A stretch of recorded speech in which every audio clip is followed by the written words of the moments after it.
নবীজি বলেন তোমরা বেশি বেশি এমন কাজ করো যেই কাজগুলো অবশিষ্ট থাকবে, যেই কাজ দুনিয়ার মধ্যে অবশিষ্ট থাকবে, মানে আর উদ্দেশ্য হলো যেই কাজটা তুমি করার পরেও ওই কাজের সওয়াব তোমার জারি থাকবে, সব ধ্বংস হয়ে যাবে, এই কর্মটা ধ্বংস হবে না, এমন কাজ তোমরা বেশি বেশি করো। সাহাবারা প্রশ্ন করলেন মাহিয়া ইয়া রাসূলুল্লাহ, এমন কাজ কি আমাদেরকে আপনি জানায় দেন।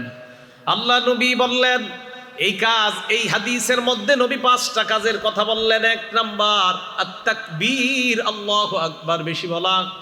2 নাম্বার আত-তাহলিল, লা ইলাহা ইল্লাল্লাহ বেশি বলা। 3 নাম্বার আত-তাহমিদ, আলহামদুলিল্লাহ বেশি বলা। 4 নাম্বার আত-তাসবিহ, সুবহানাল্লাহ বলা। 5 নাম্বার লা হাওলা ওয়ালা কুওয়াতা ইল্লা বিল্লাহ বলা। এক হাদিসের মধ্যে আল্লাহ নবী বলেন লা হাওলা ওয়ালা কুওয়াতা ইল্লা বিল্লাহ কানজুম মিন কুনুজিল জান্নাহ। লা হাওলা ওয়ালা কুওয়াতা ইল্লা বিল্লাহ, অভাবগ্রস্ত ব্যক্তিরা যদি বেশি পাঠ করে তাহলে তাদের অভাব অনটন দূর হয়ে যাবে, কারণ সে জান্নাতের ধনভাণ্ডার অর্জন করবে। ওয়াইযা আরাদা আইয়াত্তাজিআ, যদি তুমি ঘুমাইতে চাও ফাল্যাত্তাজি আলা শিক্কিহিল আইমান, তাহলে তুমি ডান কাত হয়ে তুমি শুইবা। শুইতে চাইলে ডান কাত হয়ে শুইবা। এবার আপনি ডান কাত হলেন, এটা একটা। আরেকটা হলো মাথার নিচে হাত রেখে আপনি আল্লাহরে বলবেন আল্লাহ আপনি কিয়ামতের ময়দানে আমাকে আপনার আযাব থেকে রক্ষা করেন। আল্লাহ যেদিন মানুষকে উঠাবেন সেদিন আপনি আপনার আযাব থেকে আমাকে রক্ষা করেন, এটা একটা। আর আয়াতুল কুরসিটা যদি আপনি পড়তে পারেন তো সারা রাত সমস্ত বিপদ আপদ থেকে আল্লাহ আপনাকে হেফাজত করবেন। সারা রাত আল্লাহ আপনাকে হেফাজত করবে। আর আমার আগের আলোচক বলছেন সূরা ইখলাস, ফালাক, নাস এইগুলা পড়তে। তো এগুলোর তো আলাদা আলাদা বৈশিষ্ট্য আছে। রাসূল আকরাম সাল্লাল্লাহু আলাইহি সাল্লাম এক হাদিসের মধ্যে বলেন, সহিহ বুখারীর 515 নম্বর হাদিস, এই হাদিসের মধ্যে আসছে ক্বালা রাসূলুল্লাহ সাল্লাল্লাহু আলাইহি ওয়াসাল্লাম আয়াজিজু আহাদুকুম আইয়াকরা সুলুসাল কুরআন, তোমাদের কেউ কি কোরআনের 3 ভাগের 1 ভাগ পড়তে অক্ষম? ফি লাইলা, এক রাতে। এক রাতে তোমাদের কেউ কি কোরআনের 3 ভাগের 1 ভাগ পড়তে অক্ষম? এই কথা বলার পর ফাশাক্কা যালিকা আলাইহিম, সাহাবাদের কাছে ব্যাপারটা কষ্টকর মনে হয়। এমনি 10 পারা কোরআন পড়তে পারে অনেক সাহাবারা, কিন্তু সবাই তো পারে না। সাহাবাদের মধ্যে কয়েকজন বললেন আইয়ুনা ইউতিকু যালিকা ইয়া রাসূলুল্লাহ, আমাদের মধ্যে কে পারবে এমন কোরআনের 3 ভাগের 1 ভাগ এক রাখতে পড়তে হুজুর, এমন কে আছে? আল্লাহ নবী বললেন আল্লাহুল আহাদুস সামাদুস সুলুসুল কুরআন, কুল হুয়াল্লাহ সূরাটা কোরআনের 3 ভাগের 1 ভাগ, একবার পড়বা 10 পারা কোরআনের সওয়াব পেয়ে যাইবা। তার বিছানায় মাথা লাগা সূরা ইখলাস একবার পড়বেন 10 পারা, 2 বার পড়বেন 20 পারা, 3 বার পড়বেন তো আল্লাহ পাক 30 পারা কোরআনের সওয়াব দিয়ে দিবেন। মুসলিম শরীফের হাদিস, হাদিস নাম্বার 811 নাম্বার হাদিস। এই হাদিসের মধ্যে আসছে قال رسول الله صلى الله عليه وسلم ان الله جزء القرآن ثلاثه اجزاء, নিশ্চয়ই আল্লাহ কোরআনকে 3 ভাগে ভাগ করেছেন। বলেন কোরআনকে কয় ভাগে ভাগ করেছেন? ওয়াজআলা কুল হুয়াল্লাহু আহাদ জুজআম মিন আজজাইল কুরআন, সূরা ইখলাসকে আল্লাহ কোরআনের 3 ভাগের 1 ভাগ বানিয়েছেন। এবার একটা মজার হাদিস শোনাই, মুসলিম শরীফের 812 নাম্বার হাদিস। এই হাদিসের মধ্যে আসছে রাসূল আকরাম সাল্লাল্লাহু আলাইহি সাল্লাম সাহাবাদেরকে বললেন উহশুদু উহশুদু, কাছে আসো কাছে আসো। আপনাদেরকে বলা যাবে না, না কাছে আসো আপনারা না, মানে হাদিসে বলছে। এখন আপনাদেরকে এই মুহূর্তে বললে কষ্ট হবে, কারণ এই তো কাছে আইছেন, আর বললে সমস্যা হবে, পরে আমগো দুইজনে মেরে নেবেন। এখন রাসূল সাল্লাল্লাহু আলাইহি সাল্লাম বললেন কাছে আসো কাছে আসো, উহশুদু উহশুদু। হ্যাঁ আচ্ছা, তো রাসূল সাল্লাল্লাহু আলাইহি সাল্লাম বললেন উহশুদু, কাছে আসো। এখন সাহাবাদেরকে যখন বলে কাছে আসো, এবং দেখবেন আপনারা বিভিন্ন মাহফিলে যিনি উপস্থাপক থাকে, পরিচালক, উনিও বলে ভাই একটু কাছে এসে বসেন, বলে না? আসলে দেখেন আপনি দূরে থাকলেও কি শুনবেন না? শুনবেন, মাইকে তো শুনবেন, কিন্তু কাছে আসতে কেন বলে? দেখেন এই কাছে আসতে বলাটাও নবীর সুন্নাত। সুবহানাল্লাহ, কাছে আসতে বলাটাও নবীর সুন্নাত। তো কই নবীজি বললেন কাছে আসো। আচ্ছা বলেন তো নবীজির কথা সাহাবারা কতটা মন দিয়ে শুনবে? এরপরে নবী বলে এই কাছে আসো কাছে আসো। তো সাহাবায়ে কেরাম চিন্তা করলো নবীজি কাছে ডাকতেছে, তার মানে গুরুত্বপূর্ণ কিছু বলবে। সাহাবারা আল্লাহ নবীর কাছে আসলেন, আসার পর আল্লাহ নবী বললেন সাআকরাউ আলাইকুম সুলুসাল কুরআন, আমি আজকে তোমাদেরকে কোরআনের 3 ভাগের 1 ভাগ পাঠ করে শোনাবো। সুবহানাল্লাহ, আমি তোমাদেরকে কোরআনের 3 ভাগের 1 ভাগ পড়ে শোনাবো। সাহাবারা তো খুশি, নবীজি কোরআন পড়বে 10 পারা, এটা তো ভালো কথা, মানে 3 ভাগের 1 ভাগ পড়বে, এটা আমরা শোনার জন্য সবাই অপেক্ষা। ফাকরা কুল হুয়াল্লাহু আহাদ, আল্লাহর নবী সূরা ইখলাস পড়লেন। সাহাবারা ততক্ষণ পর্যন্ত ফজিলত জানে না। নবীজি ঘরে ঢুকে গেলেন। ফাকালা বাদুনা লিবাদিন, সাহাবাদের মধ্যে একজন আরেকজনকে বললেন, আল্লাহ নবী না বললেন কোরআনের 3 ভাগের 1 ভাগ পড়বে, কুল হুয়াল্লাহ সূরা পড়ে দি নবী ঘরে গেছে। সাহাবা বলে, মনে হয় কোনো ওহী নাজিল হওয়ার কারণে আল্লাহ নবী ঘরে গিয়েছে, আবার মনে হয় আসবে, অপেক্ষা করো। নবীজি ঘর থেকে বের হলেন, হওয়ার পর আল্লাহ নবী বললেন, শোনো তোমরা, আমি তোমাদেরকে বলেছিলাম কোরআনের 3 ভাগের 1 ভাগ পড়ে শোনাবো। আমি যে কুল হুয়াল্লাহ সূরা পড়লাম, এই কুল হুয়াল্লাহ হলো তাদিলু সুলুসাল কোরআন, কোরআনের 3 ভাগের 1 ভাগ। তাহলে রাতে আপনি বিছানায় মাথাটা লাগাইবেন, লাগানোর পর পড়বেন। আচ্ছা, আপনারা বিছানায় মাথা যখন লাগাবেন বালিশে, তখন জান্নাতে একটা ঘর বানাবেন, কারা কারা চান? মুসনাদে আহমদের হাদিস, রাসূল আকরাম সাল্লাল্লাহু আলাইহি সাল্লাম বলেন, কুল হুয়াল্লাহ সূরা 10 বার পড়ো। কয়বার? 10 বার। সাথে সাথে জান্নাতের মধ্যে আপনার জন্য একটা বালাখানা তৈরি হয়ে যাবে। দুনিয়াতে যখন নবীনগর সাভারের আশপাশ দিয়ে গাড়িতে উঠে যখন যাবেন আপনারা, তখন দেখবেন বড় বড় বিল্ডিং হইতেছে, তখন চিন্তা করো, হ্যাঁ এরকম একটা বিল্ডিং যদি আমার হইতো। তখন সান্ত্বনা দেবেন নিজেরে, কিভাবে জানেন? আর থুর এখানে না হইছে কি হইছে, সাথে সাথে 10 বার সূরা ইখলাস পড়বেন আর বলবেন, যাক জান্নাতে তো একটা বানায় ফেলছে। এভাবে সান্ত্বনা দেবেন নিজেরে। আবার অনেকে অনেক সময় বলে, এটা করো সেটা করো, তখন আমি বলি 10 বার সূরা ইখলাস পড়লে হয়ে যাবে, টেনশন নেই। তো 10 বার সূরা ইখলাস পড়বেন, জান্নাতে আপনার জন্য একটা বালাখানা তৈরি হয়ে যাবে। রাসূল আকরাম সাল্লাল্লাহু আলাইহি সাল্লামের এক সাহাবা, সহিহ বুখারীর হাদিস 5013 নম্বর হাদিস। এই হাদিসের মধ্যে আসছে, আন্না রাজুলান সামিআ রাজুলান ইয়াকরাউ কুল হুয়াল্লাহু আহাদ ইউরাদ্দিদুহা, এক ব্যক্তি সূরা ইখলাস খালি বেশি বেশি পড়ে। ফালাম্মা আসবাহা জাআ ইলা রাসূলিল্লাহি সাল্লাল্লাহু আলাইহি ওয়াসাল্লাম, সকাল হওয়ার পর এক ব্যক্তি আল্লাহর নবীর কাছে আসলেন। আসার পর বললেন, ইয়া রাসূলুল্লাহ, অমুক ব্যক্তি আপনার সাহাবা বারবার কুল হুয়াল্লাহ সূরা পড়ে। আল্লাহর নবী কয়, তাই নাকি? কয় হ্যাঁ। হাদিসের মধ্যে আসছে, কান্না রাজুলা ইয়াতাকাল্লুহা, যেন তার কাছে এই আমলটা বেশি বড় মনে হয় নাই। নবীজি বললেন, শোনো, ওয়াল্লাযী নাফসি বিয়াদি ইন্নাহা লাতাদিলু সুলুসাল কোরআন, আমার সাহাবা কুল হুয়াল্লাহ যতবার পড়ুক, মনে রাখবা একবার পড়া মানে কোরআনের 3 ভাগের 1 ভাগের সওয়াব পেয়ে যাওয়া। এটা নাসাই শরীফের 993 নাম্বার হাদিস। আম্মা জান আয়েশা সিদ্দিকা রাদিয়াল্লাহু তাআলা আনহার বর্ণনা, তিনি বলেন, আন্না রাসূলুল্লাহি সাল্লাল্লাহু আলাইহি ওয়াসাল্লাম বাআসা রাজুলান আলা সারিয়াতিন, আল্লাহ নবী এক সাহাবাকে এক এলাকার মধ্যে যুদ্ধের জন্য পাঠাইলেন। সাহাবাকে আমির বানায়া দিলেন। তো আমির সাহেব যারা আছে ওনার সাথে তাদেরকে নিয়ে নামাজ পড়ে। তো উনি যখন নামাজ পড়ে, ফাকরা আলি আসহাবিহি ফি সালাতিহিম, নামাজের মধ্যে উনি কেরাত পড়ে। যখনই উনি নামাজ শেষ করে দ্বিতীয় রাকাতে, অথবা ওনার কেরাত উনি সমাপ্ত করে বিকুল হুয়াল্লাহু আহাদ, ফায়াখতিমু বিকুল হুয়াল্লাহু আহাদ, উনি প্রায় সময় খালি কুল হুয়াল্লাহু আহাদ করে নামাজ শেষ করে। মনে করেন প্রথম রাকাতে একটা বললাম, দ্বিতীয় রাকাতে কুল হুয়াল্লাহ, অথবা প্রথম রাকাতে আপনার 2 সূরা একসাথে পড়ে ফেললো, প্রথমে তাব্বাত ইয়াদা, পরে কুল হুয়াল্লাহ, মানে এত বেশি কুল হুয়াল্লাহ নামাজে পড়ে। ফালাম্মা রাজাউ, সবাই যখন ফিরে আসছে নবীজির কাছে, আসার পর জাকারু লাহু, নবীজির কাছে এই কথাটা বলছি, ইয়া রাসূলুল্লাহ, উনি খালি কুল হুয়াল্লাহ সূরা পড়ে নামাজ পড়েন। নবীজি বললেন, তাই নাকি? ফাসালুহু লিআইয়ি শাইইন ফাআলা যালিকা, এটা নাসাইর বর্ণনা। নবীজি বললেন, তাকে কি জিজ্ঞাসা করো উনি এটা কেন করছে, সাহাবা। আর বুখারীর বর্ণনা, লিআইয়ি শাইইন ইয়াসনাউ যালিকা, ওনাকে গিয়ে জিজ্ঞাসা করো, আমার সাহাবাকে জিজ্ঞাসা করো এই কাজ কেন করে। সাহাবারা তার কাছে গেলেন, যাওয়ার পর সালুহু, প্রশ্ন করলেন, তুমি এটা কেন করো? উনি জবাব দিলেন, লিআন্নাহা সিফাতুর রহমান, কুল হুয়াল্লাহ সূরার মধ্যে আমার রবের গুণাবলী আছে, তাই আমি পছন্দ করি এটা খুব বেশি। আমার রবের গুণাবলী আছে, আমার রব এক, আমার রব বিয়ে করে নাই, আমার রবের বিবি নাই, আমার রবের ছেলে নাই, আমার রবের মেয়ে নাই, তিনি সন্তান জন্ম দেয় না, তিনি সন্তান জন্ম নেন না, তার থেকে সন্তান জন্ম নেয় না, তিনি সন্তান জন্ম দেন না, তার সমকক্ষ কেউ নাই। তো আমার রবের এই গুণাবলীটা বলতে আমার খুব ভালো লাগে। সাহাবাদার নবীজির কাছে গেছে। নবীজি বললেন, কি জিজ্ঞাসা করছো? হ্যাঁ হুজুর, এটাতে নাকি রহমানের সিফাত আছে, তাই উনি বলে, আখবিরুহু আন্নাল্লাহা ইউহিব্বুহু, তাকে জানায়া দাও সে যেমন সূরা ইখলাসকে খুব ভালোবাসে, মহব্বত করে, আল্লাহও তাকে ভালোবাসে। তো রাতে বালিশে মাথা যখন লাগাইবেন, আল্লাহর ভালোবাসা অর্জন করারও একটা উপায় কুল হুয়াল্লাহ সূরা পড়েন। সূরা বাকারার শেষ 2 আয়াত আমানার রাসূলু বিমা উনজিলা ইলাইহি মির রাব্বিহি থেকে শেষ পর্যন্ত কোরআন দেখে দেখেই পড়েন আপনি। হাদিসের মধ্যে রাসূল বলেন কাফাতা, যেই ব্যক্তি সূরা বাকারার শেষ 2 আয়াত পড়বে, রাসূল আকরাম সাল্লাল্লাহু আলাইহি সাল্লাম বলেন তার ওই পুরা রাত্রের জন্য এই 2 আয়াতই যথেষ্ট হয়ে যাবে।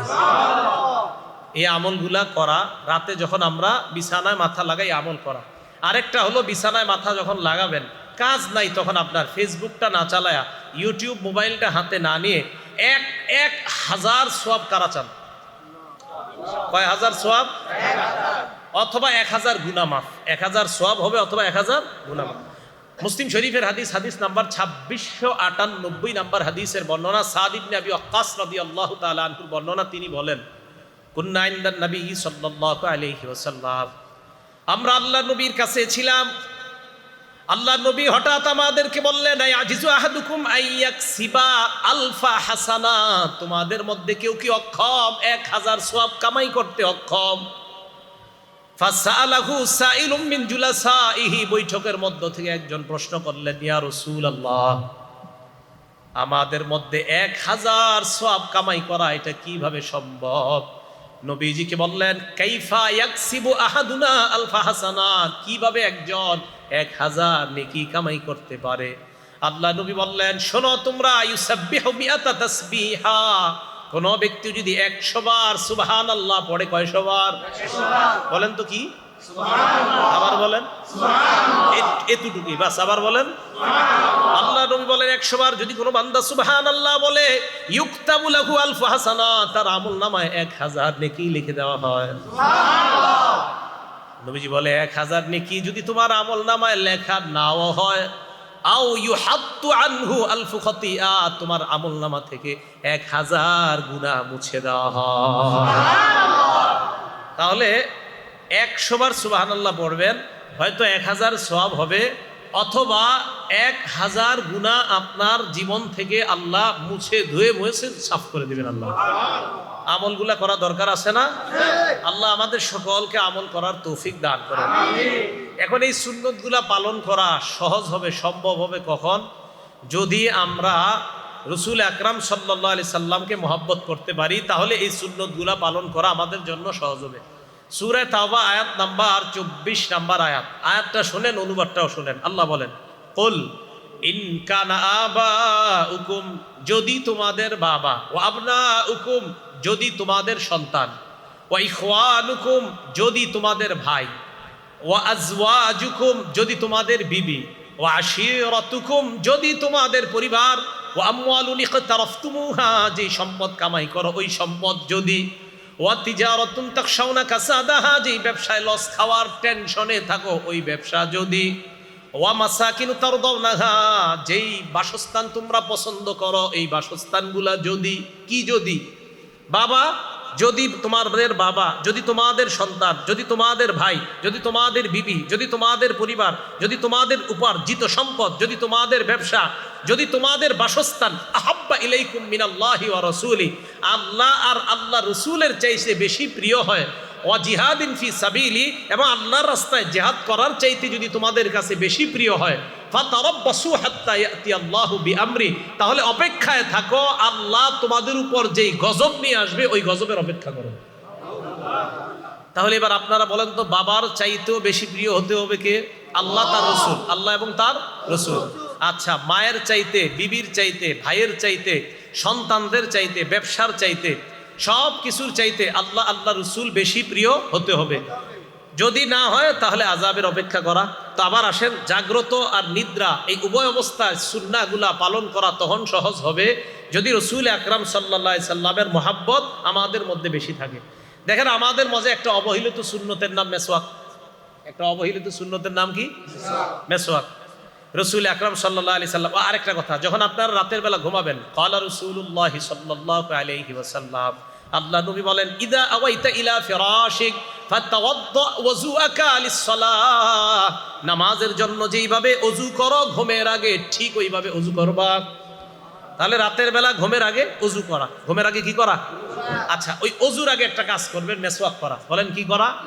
মেসওয়াক করা। বলছিলাম একটা অবহেলিত সুন্নতের নাম বর্তমানে মেসওয়াক। অথচ রসুল আকরাম সাল্লাল্লাহু আলাইহি সাল্লাম বলেন, সহিহুল জামে 2375 নাম্বার হাদিস, 2375, এই হাদিসের মধ্যে রসুল আকরাম সাল্লাল্লাহু আলাইহি সাল্লাম বলেন, উমিরতু বিসসিওয়াক হাত্তা খাশিতু আন আদরাদা। আমার মেসওয়াকের ব্যাপারে এত বেশি বলছে আল্লাহ তাআলা, জিবরাইলের মাধ্যমে এত বেশি হুকুম করছে, আমার মনে হলো যে মেসওয়াক করতে করতে না জানি আমার দাঁতগুলা পড়ে যায়, এত বেশি আমি আশঙ্কা করে ফেললাম। 376 নাম্বার হাদিস, রসুল আকরাম সাল্লাল্লাহু আলাইহি সাল্লাম বলেন, উমিরতু বিসসিওয়াক হাত্তা খাশিতু আইয়ুক্তাবা আলাইয়া। আমাকে আল্লাহর পক্ষ থেকে এত বেশি মেসওয়াক করতে বলা হলো, আমি আশঙ্কা করে ফেললাম না জানি মেসওয়াক করাটা আমার উপর আল্লাহ ফরজ করে দেয়। বুখারী শরীফের 887 নাম্বার হাদিস, ক্বালা রাসূলুল্লাহ সাল্লাল্লাহু আলাইহি ওয়াসাল্লাম লাউলা খাশিতু, নবীজি বলেন, লাউলা, আমি যদি আশঙ্কা না করতাম, লাউলা আন আশুক্কা আলা উম্মতি, আমি যদি আমার উম্মতের ব্যাপারে আশঙ্কা না করতাম, লা আমারতুহুম বিসসিওয়াকি ইনদা কুল্লি সালাহ, আরেক বর্ণনায় মা কুল্লি সালাহ, আমি যদি আমার উম্মতের জন্য কষ্টকর মনে না করতাম, লাউলা আন আশুক্কা আলা উম্মতি, আমার উম্মতের জন্য যদি কষ্টকর না হতো, তো উম্মতকে বলতাম 5 ওয়াক্ত নামাজের আগে যেন মেসওয়াক করে। 5 ওয়াক্ত নামাজের আগে কি করে? নবীজি 5 ওয়াক্ত নামাজ না, এমনি মেসওয়াক করতেন, অনেক সময় এমনি, প্রায় সময় নবীজি মেসওয়াক করতেন। আবু মাসুদ আনসারী রাদিয়াল্লাহু তাআলা আনহুর বর্ণনা, নাসাই শরীফের প্রথম পৃষ্ঠাটা খুললে 3, 5, 8 নাম্বার হাদিস, তিনটা মেসওয়াকের সম্পর্কে উনি বলেন, আবু মাসুদ বলেন, নবীজির কাছে দাখালতু আলা রাসূলিল্লাহ ওয়া হুয়া ইয়াস্তান্নু, নবীজির কাছে যাইতাম, যাওয়ার পরেই দেখতাম উনি মেসওয়াক করে। এমনি একটা সময় গেছি, গিয়ে দিয়ে মেসওয়াক করতেছে। ওয়া তরফু সিওয়াক আলা লিসানি, দেখতাম মেসওয়াকের মাথাটা জিহ্বার মধ্যে আছে।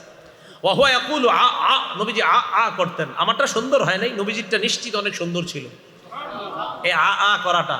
তো রসুল আকরাম সাল্লাল্লাহু আলাইহি সাল্লাম প্রায় সময় মেসওয়াক করতেন। তো মেসওয়াকের ব্যাপারে বেশি বলবো না, মেসওয়াকের ব্যাপারে আমার একটা বয়ান আছে, লম্বা বয়ান আছে মেসওয়াকের ব্যাপারে। রসুল আকরাম সাল্লাল্লাহু আলাইহি সাল্লামের বিবি আম্মাজান আয়েশা সিদ্দিকা রাদিয়াল্লাহু তাআলা আনহাকে একজন প্রশ্ন করছেন, নাসাই শরীফের 5040 নাম্বার হাদিস, আম্মাজান, নবী যখন বাহির থেকে ঘরে আসে সর্বপ্রথম কি করে?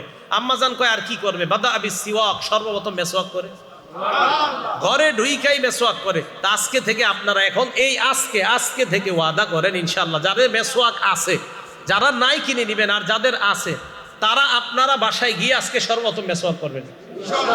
রাজি আছেন? এটার দ্বারা কি হবে? নবীজির সাথে আপনার গোপন একটা সম্পর্ক তৈরি হবে, যেটা আপনি কাউকে বলতেও পারবেন না, কেউ বুঝবেও না, বাকি নবীর সাথে আপনার গভীর, নিবিড় এবং গোপন সম্পর্ক তৈরি হবে। সত্যি বলছি, সম্পর্ক তৈরি হবে। তো রসুল আকরাম সাল্লাল্লাহু আলাইহি সাল্লামের এই সুন্নাহগুলা পালন করা তখন সহজ হবে আল্লাহ রসুলের মহব্বত যখন আমাদের মাঝে সবচেয়ে বেশি হবে। মুসলিম শরীফের 43 নাম্বার হাদিস, এই হাদিসের মধ্যে আসছে, ক্বালা রাসূলুল্লাহ সাল্লাল্লাহু আলাইহি ওয়াসাল্লাম, আল্লাহ নবী বলেন, সালাসুন মান কুন্না ফীহি ওয়াজাদা বিহিন্না হালাওয়াতাল ঈমান, 3টা গুণ যদি কোনো মানুষ অর্জন করে ফেলে, 3টা গুণ যদি কারো মধ্যে থাকে, ওই ব্যক্তির মধ্যে আল্লাহ পাক রব্বুল আলামিন ঈমানের স্বাদ তৈরি করে দেয়। 3 গুণ যদি কেউ অর্জন করে, কারো মধ্যে 3টা গুণ থাকে, ওয়াজাদা, এই ব্যক্তি পাবে, বিহিন্না, এই 3 গুণের মাধ্যমে হালাওয়াতাল ঈমান, ঈমানের স্বাদ উপভোগ করতে পারবে। 1 নাম্বার, মান কানাল্লাহু ওয়া রাসূলুহু আহাব্বা ইলাইহি মিম্মা সিওয়াহুমা, 1 নাম্বার, আল্লাহ রসুল ওই ব্যক্তির কাছে দুনিয়ার সবচাইতে বেশি ভালোবাসার পাত্র হতে হবে, তাহলে ওই ব্যক্তি ঈমানের স্বাদ পাবে। 2 নাম্বার, ওয়া আইয়ুহিব্বাল মারআ লা ইউহিব্বুহু ইল্লা লিল্লাহ, কোন মুসলমান অন্য কোন মুসলমানকে ভালোবাসা একমাত্র আল্লাহর জন্য ভালোবাসা। 3 নাম্বার, রসুল বলেন, ওয়া আইয়াকরাহা আইয়াউদা ফিল কুফরি বাদা আন আনকাদাহুল্লাহু মিনহু কামা ইয়াকরাহু আইয়ুকযাফা ফিন্নার, আমরা আগুনের মধ্যে পড়া যেমন অপছন্দ করি, ওই ব্যক্তিকে আল্লাহ কুফরি থেকে ফিরিয়ে আনার পর ওই ব্যক্তি কুফরিতে যাওয়াটাও তেমন অপছন্দ করে, যেমনভাবে ওই ব্যক্তি আগুনে যাওয়াটা যেমন অপছন্দ করে, কুফরিতে যাওয়াও যদি তার কাছে তেমন অপছন্দ হয়, তাহলে তার অন্তরের মধ্যে আল্লাহ ঈমানের স্বাদ তৈরি করে দেন। তাহলে 3টা, 1 নাম্বার, মান কানাল্লাহু ওয়া রাসূলুহু আহাব্বা ইলাইহি, আল্লাহ রসুল সবচাইতে বেশি মহব্বতের পাত্র হতে হবে। বুখারী শরীফের 15 নাম্বার হাদিস, আনাস ইবনে মালিক রাদিয়াল্লাহু তাআলা আনহুর বর্ণনা, ক্বালা রাসূলুল্লাহ সাল্লাল্লাহু আলাইহি ওয়াসাল্লাম, আল্লাহ নবী বলেন, লা ইউমিনু আহাদুকুম হাত্তা আকুনা আহাব্বা ইলাইহি মিন ওয়ালিদিহি ওয়া ওয়ালাদিহি ওয়ান নাসি আজমাইন, তোমাদের মধ্যে ততক্ষণ কেউ পরিপূর্ণ ইমানদার হতে পারবে না যতক্ষণ না পর্যন্ত আমি নবী মুহাম্মদ তোমাদের কাছে বাবার চাইতে, তোমার সন্তানের চাইতে, দুনিয়ার সমস্ত মানুষের চাইতে বেশি প্রিয় না হব, সব চাইতে বেশি মোহাব্বতের পাত্র যদি আমি না হই, তোমরা পরিপূর্ণ ইমানদার হতে পারবা না। আরেকটা বিষয় দেখেন, আপনার মন অনেক কিছুই চায়। রাত্রে ঘুমানোর সময় আপনার মন চাইবে, আরে থুর আজকে মেসওয়াক না করলে কি হবে। রাত্রে শোয়ার সময় শয়তান বলবে, আজকে একটু অজু না করলে কি হবে। রাত্রে শোয়ার সময় শয়তান বলবে, নবীর শিখানো দোয়াটা আজকে না পড়লে সমস্যা কি। এই কথাগুলো শয়তান আপনাকে দিবে। আল আরবাউন আন-নবুবিয়্যা কিতাবের নাম, হাদিস নাম্বার 41 নম্বর হাদিস। নবীজি বলেন, ক্বালা রাসূলুল্লাহি সাল্লাল্লাহু আলাইহি ওয়াসাল্লাম, লা ইউমিনু আহাদুকুম হাত্তা ইয়াকুনা হাওয়াহু তাবআন লিমা জিতু বিহি। আমি নবী যা নিয়ে এসেছি, এই নিয়ে আসাটাকে যদি তোমাদের অন্তর, তোমাদের দিল, তোমাদের নফস, তোমাদের চাহিদা, তোমাদের অন্তর যদি আমি যা নিয়ে এসেছি এটাকে যদি অনুসরণ করতে না পারো, আমি বলছি এইভাবে ঘুমানো, এটা যদি তোমার দিল না চায়, আমি বলছি অজু করা, এটা যদি তোমার দিল না চায়, আমি বলছি এইভাবে মাথার নিচে হাতটা রেখে এই দোয়া পড়া, এটা যদি তোমার মন না চায়, আমি বলছি এইভাবে তুমি ডান কাত হয়ে ঘুমানো, এটা যদি তোমার দিল না চায়, লা ইউমিনু, তুমি পরিপূর্ণ ইমানদার হতে পারো নাই। রাসূল বলেন, তোমার দিল চাইবে আমার বিরুদ্ধে কাজ করা, ওই দিলের বিরোধিতা করে তুমি যখন আমি রাসূলের সুন্নাহ আদর্শকে গ্রহণ করবা, তখন পরিপূর্ণ ইমানদার হতে পারবে। লা ইউমিনু আহাদুকুম হাত্তা ইয়াকুনা হাওয়াহু তাবআ, হাওয়াহু তাবআ। আমাদের কুপ্রবৃত্তি, আমাদের চাহিদাগুলা গুনাহ করতে চায়। নবীজি বলে, আমি যা নিয়ে আসছি এই নফসকে এটার অনুসারী বানাও। আমি যা নিয়ে আসছি নফসকে এই আমার আনিত বিধানের, আমি আল্লাহ রসুলের পক্ষ থেকে, মানে আল্লাহ আর আমার পক্ষ থেকে যে বিধান দিলাম, এই বিধানের অনুসারী তোমার নফসকে বানাও, তাহলে তুমি পরিপূর্ণ ইমানদার হবে। এবার দেখবেন, সত্যি সত্যি ঘুমানোর সময় আমরা যাতে সুন্নাহ বহির্ভূত ঘুমাই, শয়তান কতভাবে ধোঁকা দেয়। যে একদিন যদি এরকম তুই এভাবে মেসওয়াক এক উক্ত নামাজে না করলে কি হয়, পকেটে মেসওয়াক আছে আপনার, এরপরে আরে একটু না করলে কি হয়। হ্যাঁ, একটা হলো জামাত দাঁড়ায় গেছে ঠিকই আপনি, কিন্তু আপনি জামাত ইচ্ছাকৃতভাবে যদি না ধরতে পারেন তো বুঝবেন শয়তান কোনো কাজে ব্যস্ত রাখছে আপনারে, এই জন্য আসতে পারেন নাই, আর আইসা আজকে মেসওয়াকটাও করতে পারেন নাই। এগুলা শয়তানের কুপ্রবৃত্তি, আমাদের শয়তান আমাদেরকে অন্যভাবে চালাইতে চায়। তো নবীজি বলে, তোমার এই নফসকে আমার আনিত যে বিষয়গুলা, এগুলার অনুসারী যতক্ষণ না বানাতে পারবা, ততক্ষণ পরিপূর্ণ ইমানদার হতে পারবা না। আল্লাহ পরিপূর্ণ ইমানদার হওয়ার তৌফিক দান করেন। আনাস রাদিয়াল্লাহু তাআলা আনহুর আরেকটা বর্ণনা, মুসলিম শরীফের 2639 নম্বর হাদিসের বর্ণনা। আনাস ইবনে মালিক রাদিয়াল্লাহু তাআলা আনহু বলেন, বাইনা আনা ওয়া রাসূলুল্লাহ খারিজাইনি মিনাল মসজিদ, আমি এবং আল্লাহ রাসূল মসজিদে নববী থেকে বের হইতেছিলাম। লাকিনা রাজুলান ইনদা সুদ্দাতিল বাব, দরজায় এক ব্যক্তির সাথে আমার আর রাসূলের সাক্ষাৎ। ওই ব্যক্তি আল্লাহ রাসূলকে বললেন, ইয়া রাসূলুল্লাহ মাতাস সাআহ, হুজুর কিয়ামত কবে হবে? নবীজি জবাব দিলেন, মা আদাত্তালাহা, কিয়ামতের প্রস্তুতি নিছনি। ওই ব্যক্তি জবাব দিলেন, হুব্বুল্লাহ ওয়া রাসূলিহি, আল্লাহ নবীর মোহাব্বত, এটাই হলো আমার প্রস্তুতি। আমি আল্লাহকে ভালোবাসি, আল্লাহ রসুলকে ভালোবাসি, এটাই আমার প্রস্তুতি। নবীজি বললেন, ফাইন্নাকা মা মান আহবাবতা, তুমি যাকে মোহাব্বত করো কিয়ামতের ময়দানে তার সাথেই তুমি থাকবা। আনাস বলেন, ফামা ফারিহনা বাদাল ইসলাম আশাদ্দা ফারহান বাদা কওলিন নবী সাল্লাল্লাহু আলাইহি ওয়াসাল্লাম, আনতা মামান আহবাবতা। আল্লাহ নবী যখন বললেন, তুমি যাকে মোহাব্বত করো কিয়ামতের ময়দানে তার সাথে থাকবা, হযরতে আনাস বলেন, নবীর এই কথা বলার পর, ইসলাম গ্রহণ করার পর এত খুশি আমরা আর কখনো হই নাই। আনাস বলেন, নবীর এই কথা এত খুশি হয়েছি কেন? আনাস বলেন, ফা আনা উহিব্বুল্লাহ, আমি আল্লাহরে ভালোবাসি, ওয়া রাসূলা, আল্লাহ রসুলকে ভালোবাসি, ওয়া আবা বকরিন, আবু বকরকে ভালোবাসি, ওয়া উমর, উমরকে ভালোবাসি, ওয়া আরজু আন আকুনা মাহুম, আমার আশা আমি তাদের সাথেই হাসরে থাকবো, তাদের সাথেই জান্নাতের আশেপাশে থাকবো। আনাস বলেন, ওয়া ইনলাম আমাল বিআমালিহিম, কয় যদিও আমি তাদের মতো আমল করতে পারি নাই, তবে আমার আশা হাসরে আমি তাদের আশেপাশেই থাকবো। এই হাদিস দ্বারা কি বোঝা যায় বলেন তো? আমরা যাদেরকে মহব্বত করব, তাদের মতো যদিও এত বেশি আমল করতে পারবো না, আসলে সম্ভব না, সাহাবাদের মতো তো আমি আমল জীবনে করতে পারবো না, কিন্তু মহব্বত করবো, যে না নবীর সাহাবাদেরকে মহব্বত করি, রসুলকে মহব্বত করি, আশা করা যায় নবী সাহাবাদের ওলামাদের আশেপাশে আমরা থাকবো ইনশাআল্লাহ। এবার বিপরীত দিকে দেখেন তো, আপনি মহব্বত যদি অন্য কাউরে করেন। আরেকটা হাদিস শোনেন তাহলে, মুসলিম শরীফের 2640 নাম্বার হাদিস। আগেরটা বললাম 2639, এটা হলো 2640। এই হাদিসের বর্ণনাকারী আব্দুল্লাহ ইবনে মাসউদ রাদিয়াল্লাহু তাআলা আব্দুল্লাহ ইবনে মাসউদ রাদিয়াল্লাহু তাআলা বলেন, যা রাজুলুন ইলা নবী সাল্লাল্লাহু আলাইহি ওয়াসাল্লাম, এক ব্যক্তি আল্লাহ নবীর কাছে আসলেন। আসার পর আল্লাহ নবীকে বললেন, ইয়া রাসূলুল্লাহ কাইফা তারা ফি রাজুলিন আহাব্বা কওমান ওয়া লাম্মা ইয়ালহাক বিহিম। হুজুর, ওই ব্যক্তির ব্যাপারে আপনি কি বলেন যেই ব্যক্তি কোনো সম্প্রদায়কে ভালোবাসে? আপনাদের এলাকার কোনো মানুষ আলেমদেরকে মহব্বত করেন, কিন্তু আলেমদের মতো এত পরিমাণ আমল করতে পারেন না, আসলেই পারবেন না। সারাক্ষণ তারা হয়তো কল আল্লাহ না হয় কলা রসুলুল্লাহ নিয়ে আসে, তো সারাক্ষণ সওয়াবের মধ্যে থাকে। বিশেষ করে হেফসখানা মুক্তবে যারা আছে তারা তো 24 ঘন্টা আমল জারি আছে তাদের। এখন আপনাদের এলাকার কেউ আলেমদেরকে মহব্বত করেন, কিন্তু তাদের মতো আমল করতে পারেন না। এক ব্যক্তিকে নবীজিকে বললেন, হুজুর ওই ব্যক্তির ব্যাপারে আপনি কি বলেন যে ব্যক্তি কোনো সম্প্রদায়কে মহব্বত করে কিন্তু তাদের মতো আমল করতে পারে না, তার ব্যাপারে আপনি কি বলেন? নবীজি বললেন, আলমার উমা আমান আহাব্বা, মানুষ তাদের সাথেই কিয়ামতের মাঠে থাকবে যাদেরকে সে মহব্বত করে। এই কথাটা সারা জীবন মনে রাখেন। আমি যাকে মহব্বত করব তার সাথে আমার হাসর হবে।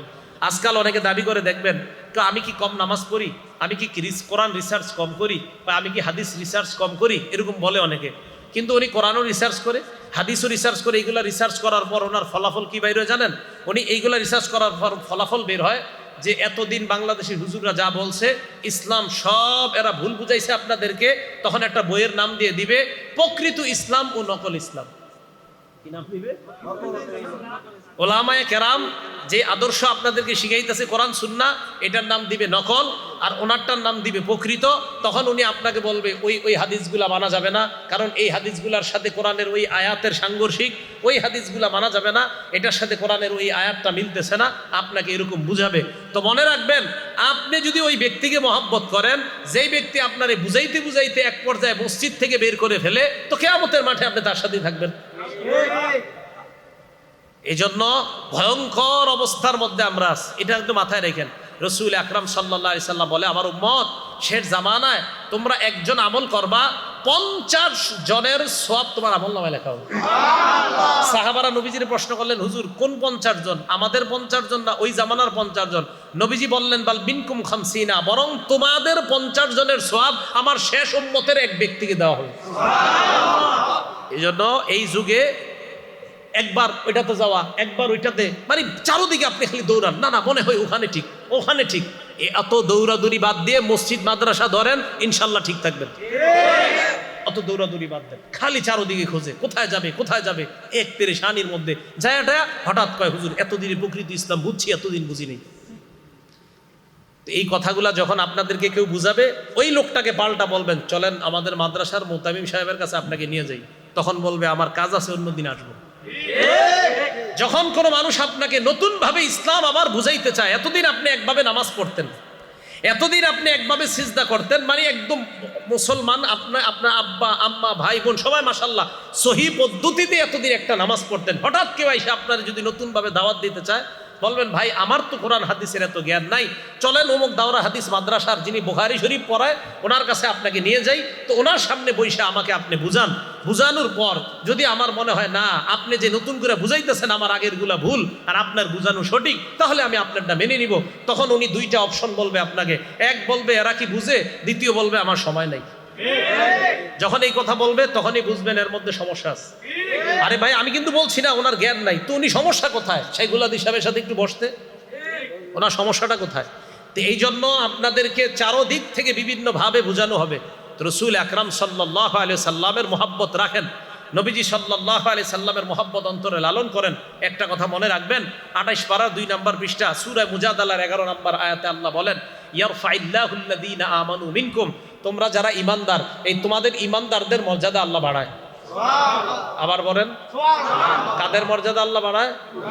আবার বলেন, কাদের মর্যাদা? এখানে আমরা ইনশাআল্লাহ সবাই ঈমানদার না? আলেম আসেনি এখানে? এবার কি করে দেখেন, আল্লাযীনা উতুল ইলমা দারাজাত, আর তোমরা ঈমানদারদের মধ্যে আবার আলেম যারা, তাদেরকে আবার আল্লাহ স্পেশাল মর্যাদা দেয়। আপনি কাদের সমালোচনা করছেন? সামি'তুন নাবিয়্যা সাল্লাল্লাহু আলাইহি ওয়াসাল্লাম ইয়াকুল ইউবাসু কুল্লু আবদিন আলা মা মাত। রাসূল সাল্লাল্লাহু আলাইহি সাল্লাম বলেন, প্রত্যেকটা মানুষ, প্রত্যেকটা বান্দাকে ওই অবস্থায় উঠানো হবে যে অবস্থায় সে মারা যাবে। এখন একটু চিন্তা করেন, আমি আপনি গান শুনতে শুনতে হেডফোন লাগিয়ে টেলিভিশনটা ছাড়া অবস্থায়, অশ্লীল সিনেমা চলা অবস্থায় ঘুমায়া গেছেন, ওই অবস্থায় মারা গেছেন। আল্লাহ না করেন, রাসূল সাল্লাল্লাহু আলাইহি সাল্লাম বললেন যে যেইভাবে মারা যাবে তাকে কিয়ামতের মাঠে ওইভাবে উঠানো হবে। তো এই জন্য ঘুমের মধ্যে যদি আত্মা আল্লাহ একবারে নিয়ে নেয়, যে আমাদেরকে মৃত্যুর ফয়সালা করে নেয়, তাহলে আমার আপনার ঘুমটা যদি খারাপ অবস্থা হয়, দোয়া ছাড়া হয়, সুন্নাহ মোতাবেক না হয়, তাহলে আবার আপনার হাসরের ময়দানটা ওরকম হবে। আর যদি ঘুমের অবস্থায় রাসূল সাল্লাল্লাহু আলাইহি সাল্লামের নিদ্রাকালে যে আমলগুলো আছে এগুলো যদি করা যায়, তো আশা করা যায় কিয়ামতের ময়দানে বা মৃত্যুর পরে আল্লাহ আমাকে আপনাকে রাসূলের সেই সুন্নাহ জিন্দাকারী অবস্থায় উঠাবেন। তিরমিজি শরীফের 3398 নাম্বার হাদিস, 3398। এই হাদিসের বর্ণনাকারী সাহাবা হুযায়ফা রাদিয়াল্লাহু তাআলা তিনি বলেন, কানান নবিয়্যু সাল্লাল্লাহু আলাইহি ওয়াসাল্লাম ইযা নামা, নবীজি যখন ঘুমাইতেন, অথবা ইযা আরাদা আইয়া নামা, নবীজি যখন ঘুমের ইচ্ছা করতেন, ওয়াদাআত ইয়াদাহু তাহতা রাসিহি, আল্লাহ নবী তার হাত মুবারক তার মাথার নিচে রাখতেন, এইভাবে হাতটা মাথার নিচে রাখতেন। সুম্মা ক্বালা, এরপর বলতেন, আল্লাহুম্মা কিনি আযাবাকা ইয়াওমা তাজমাউ আও তাবাসু ইবাদাক, আল্লাহরে বলতেন, আল্লাহ যেদিন আপনি আপনার বান্দাদেরকে একত্রিত করবেন, কিয়ামতের মাঠে উঠাবেন, সেদিন আপনি আমাকে আপনার আযাব থেকে রক্ষা করেন। নবীজি আল্লাহর কাছে আযাবের পানা চায়, বিছানায় শরীরটা লাগায়, বালিশে মাথাটা লাগায়, বালিশের নিচে আপনার মাথার নিচে হাতটা রাইখে আল্লাহরে বলে, আল্লাহ আপনি আমাকে কিয়ামতের ময়দানে আপনার আযাব থেকে বাঁচায়েন। এটা তো রাসূল আমাদেরকে শিক্ষা দিলেন। নবীজির তো এই দোয়া করা দরকার নাই, রাসূলের আগে পরের সব গুনাহ আল্লাহ সব মাফ করে দিস। তো নবীজি সাল্লাল্লাহু আলাইহি সাল্লাম বালিশের মধ্যে মাথা লাগায় আর এই কথাটা দোয়া করে। এগুলো আমাদের জন্য শিক্ষা।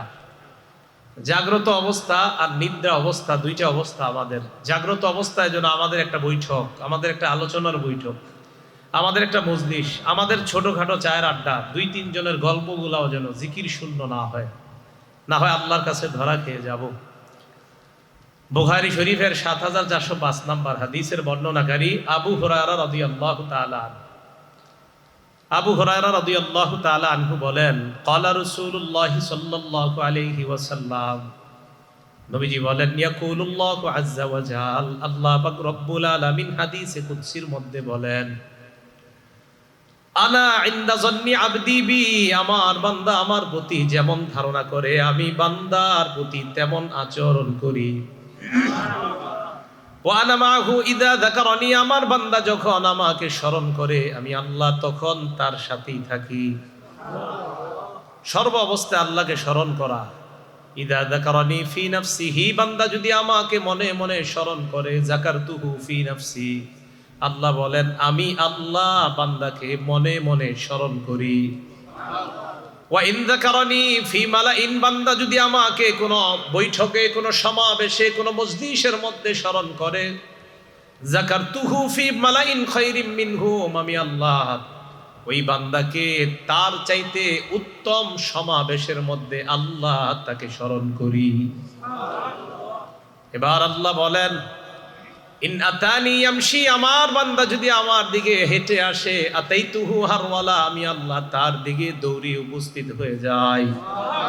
এটা একটা বর্ণনা। আরেকটা সুন্দরভাবে আল্লাহ বলেন, আমার বান্দা যদি আমার দিকে ইনতাকাররাবা ইলাইয়া বিশিবরি, এক বিগত পরিমাণ অগ্রসর হয়, তাকাররাবতু ইলাইহি জিরাআ, আমি আল্লাহ তার দিকে 1 হাত পরিমাণ অগ্রসর হয়ে যাই।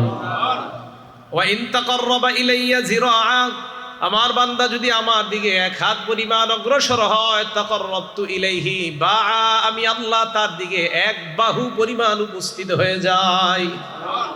এই জন্য সর্ব অবস্থায় আল্লাহকে স্মরণ করা, যেইভাবে স্মরণ করবেন এইভাবে আল্লাহ থাকবে। বুখারী শরীফের 6407 নম্বর হাদিসের বর্ণনা, আন আবি মুসা আল আশআরী রাদিয়াল্লাহু তাআলা আনহু قال قال رسول الله صلى الله عليه وسلم مثل الذي يذكر ربه والذي لا يذكر ربه مثل الحي والميت আল্লাহ নবী বলেন, যেই ব্যক্তি আল্লাহকে স্মরণ করে আরেকজন আল্লাহকে স্মরণ করে না, তাদের দুইজনের দৃষ্টান্ত হলো জীবিত আর মরা মানুষের মতো। যারা আল্লাহকে স্মরণ করে তাদের দৃষ্টান্ত জীবিত ব্যক্তির মতো, আর যারা আল্লাহকে স্মরণ করে না তাদের দৃষ্টান্ত মরা মানুষের মতো। সপ্তাহ যায়, মাস যায়, এমনও মানুষ আছে মাসের পর মাস নামাজ পড়ে না। অনেকে তো জুমার নামাজ পড়ে, অনেকে জুমার নামাজও পড়ে না। এমনও মানুষ আছে সমাজের মধ্যে পাবেন যে আল্লাহকে এত পরিমাণে ভুলে যায়, স্মরণ করারও সময় পায় না। রসুল আকরাম সাল্লাল্লাহু আলাইহি সাল্লামের ভাষা অনুযায়ী কোনো মানুষ নিজেকে মুসলমান দাবি করে, বছর মাস চলে যায়, নামাজ পড়ে না, আল্লাহরে একবারও ডাকে না, এই মানুষটা দুনিয়াতে থাকে অট্টালিকার মধ্যে, আরেকজন নামাজি বস্তির মধ্যে থাকে। এই দুইজনের মধ্যে রসুল বলেন বস্তির মানুষটা জিন্দা, আর ওই অট্টালিকায় থাইকে আল্লাহরে স্মরণ না করা মানুষটা মরা। এই জন্য রসুল আকরাম সাল্লাল্লাহু আলাইহি সাল্লাম আমাদেরকে জীবিত মৃত উভয় অবস্থায় কিভাবে আমরা চলতে পারি এই বিষয়গুলো আমাদেরকে জানিয়ে দিলেন। রসুল আকরাম সাল্লাল্লাহু আলাইহি সাল্লামের সাহাবা আবু সাঈদ খুদরি রাদিয়াল্লাহু তাআলা আনহুর বর্ণনা, মুসনাদে আহমদ একটা কিতাব, এই কিতাবের 11,731 নম্বর হাদিস। এই হাদিসের মধ্যে আসছে, আন আবি সাঈদিনিল খুদরি রাদিয়াল্লাহু তাআলা আনহু قال قال رسول الله صلى الله عليه وسلم استكثروا من الباقيات الصالحات। নবীজি বলেন, তোমরা বেশি বেশি এমন কাজ করো যেই কাজগুলো অবশিষ্ট থাকবে। যেই কাজ দুনিয়ার মধ্যে অবশিষ্ট থাকবে, মানে আর উদ্দেশ্য হলো যেই কাজটা তুমি করার পরেও ওই কাজের সওয়াব তোমার জারি থাকবে, সব ধ্বংস হয়ে যাবে, এই কর্মটা ধ্বংস হবে না, এমন কাজ তোমরা বেশি বেশি করো। সাহাবারা প্রশ্ন করলেন, মাহিয়া ইয়া রাসূলুল্লাহ, এমন কাজ কি আমাদেরকে আপনি জানায় দেন। আল্লাহ নবী বললেন, এই কাজ, এই হাদিসের মধ্যে নবী 5টা কাজের কথা বললেন। 1 নাম্বার আত-তাকবীর, আল্লাহু আকবার বেশি বলা। 2 নাম্বার আত-তাহলিল, লা ইলাহা ইল্লাল্লাহ বেশি বলা। 3 নাম্বার আত-তাহমিদ, আলহামদুলিল্লাহ বেশি বলা। 4 নাম্বার আত-তাসবিহ, সুবহানাল্লাহ বলা। 5 নাম্বার লা হাওলা ওয়ালা কুওয়াতা ইল্লা বিল্লাহ বলা। এক হাদিসের মধ্যে আল্লাহ নবী বলেন, লা হাওলা ওয়ালা কুওয়াতা ইল্লা বিল্লাহ কানজুম মিন কুনুজিল জান্নাহ। লা হাওলা ওয়ালা কুওয়াতা ইল্লা বিল্লাহ, অভাবগ্রস্ত ব্যক্তিরা যদি বেশি পাঠ করে তাহলে তাদের অভাব অনটন দূর হয়ে যাবে, কারণ সে জান্নাতের ধনভাণ্ডার অর্জন করবে। এই জন্য আমাদের সময়গুলা এগুলা যেন অনর্থক না কাটে, জিকির শূন্য না থাকে। ক্বালা রাসূলুল্লাহ সাল্লাল্লাহু আলাইহি ওয়াসাল্লাম, আল্লাহ নবী বলেন, নি'মাতানে মাগবুনুন ফীহিমা কাসীরুম মিনান নাস। মানুষ 2টা নিয়ামতের ব্যাপারে বড়ই উদাসীন। 1 নাম্বার সিহা, সুস্থতা। 2 নাম্বার আল ফারাগ, অবসরতা। সুস্থতা নামক নিয়ামতের সময় শয়তান মানুষকে প্রচুর পরিমাণে গুনাহ করায়, অবসর সময়ে শয়তান মানুষকে গুনাহ করায়। অবসর আছেন, শুক্রবার দিন অফিস নাই, ওই দিন মানুষকে শয়তান গুনাহ করায়। বাসে বসা, ঢাকা যাইতে দীর্ঘ সময়ের প্রয়োজন, এখন জ্যামের মধ্যে বসা, কি করবেন? শয়তান তখন আপনাকে গুনাহের মধ্যে লিপ্ত করাইতে চায়। অবসর সময়গুলোকে শয়তান মানুষের মাধ্যমে গুনাহ করাইতে চায়। সুস্থ অবস্থায় শয়তান মানুষকে গুনাহ করাইতে চায়। নবীজি বলেন, আমার উম্মত এই 2টা বিষয়ে বেশি উদাসীন। একটা হলো সুস্থতা, আরেকটা অবসরতা। এই জন্য সত্যি কথা, সুস্থতার সময় যেই পরিমাণ আল্লাহ আল্লাহ বলা যায়, অসুস্থতার সময় চাইলেও ওই পরিমাণ আল্লাহ বলা যায় না। সুস্থতার সময় যেই পরিমাণ সুবহানাল্লাহ বলতে পারবেন, অসুস্থতার সময় চাইলেও পারবেন না, কষ্ট হবে, আসবে না। তাই নবীজি বললেন, সুস্থতাটা, এই নিয়ামতের সময় মানুষ বড় উদাসীন। আরেকটা হলো অবসর সময়, এই সময়গুলোতে মানুষ বড় উদাসীন। আল্লাহ আমাদের সকলকে সময়ের মূল্যায়ন আর সুস্বাস্থ্যের মূল্যায়ন করার তৌফিক দান করেন।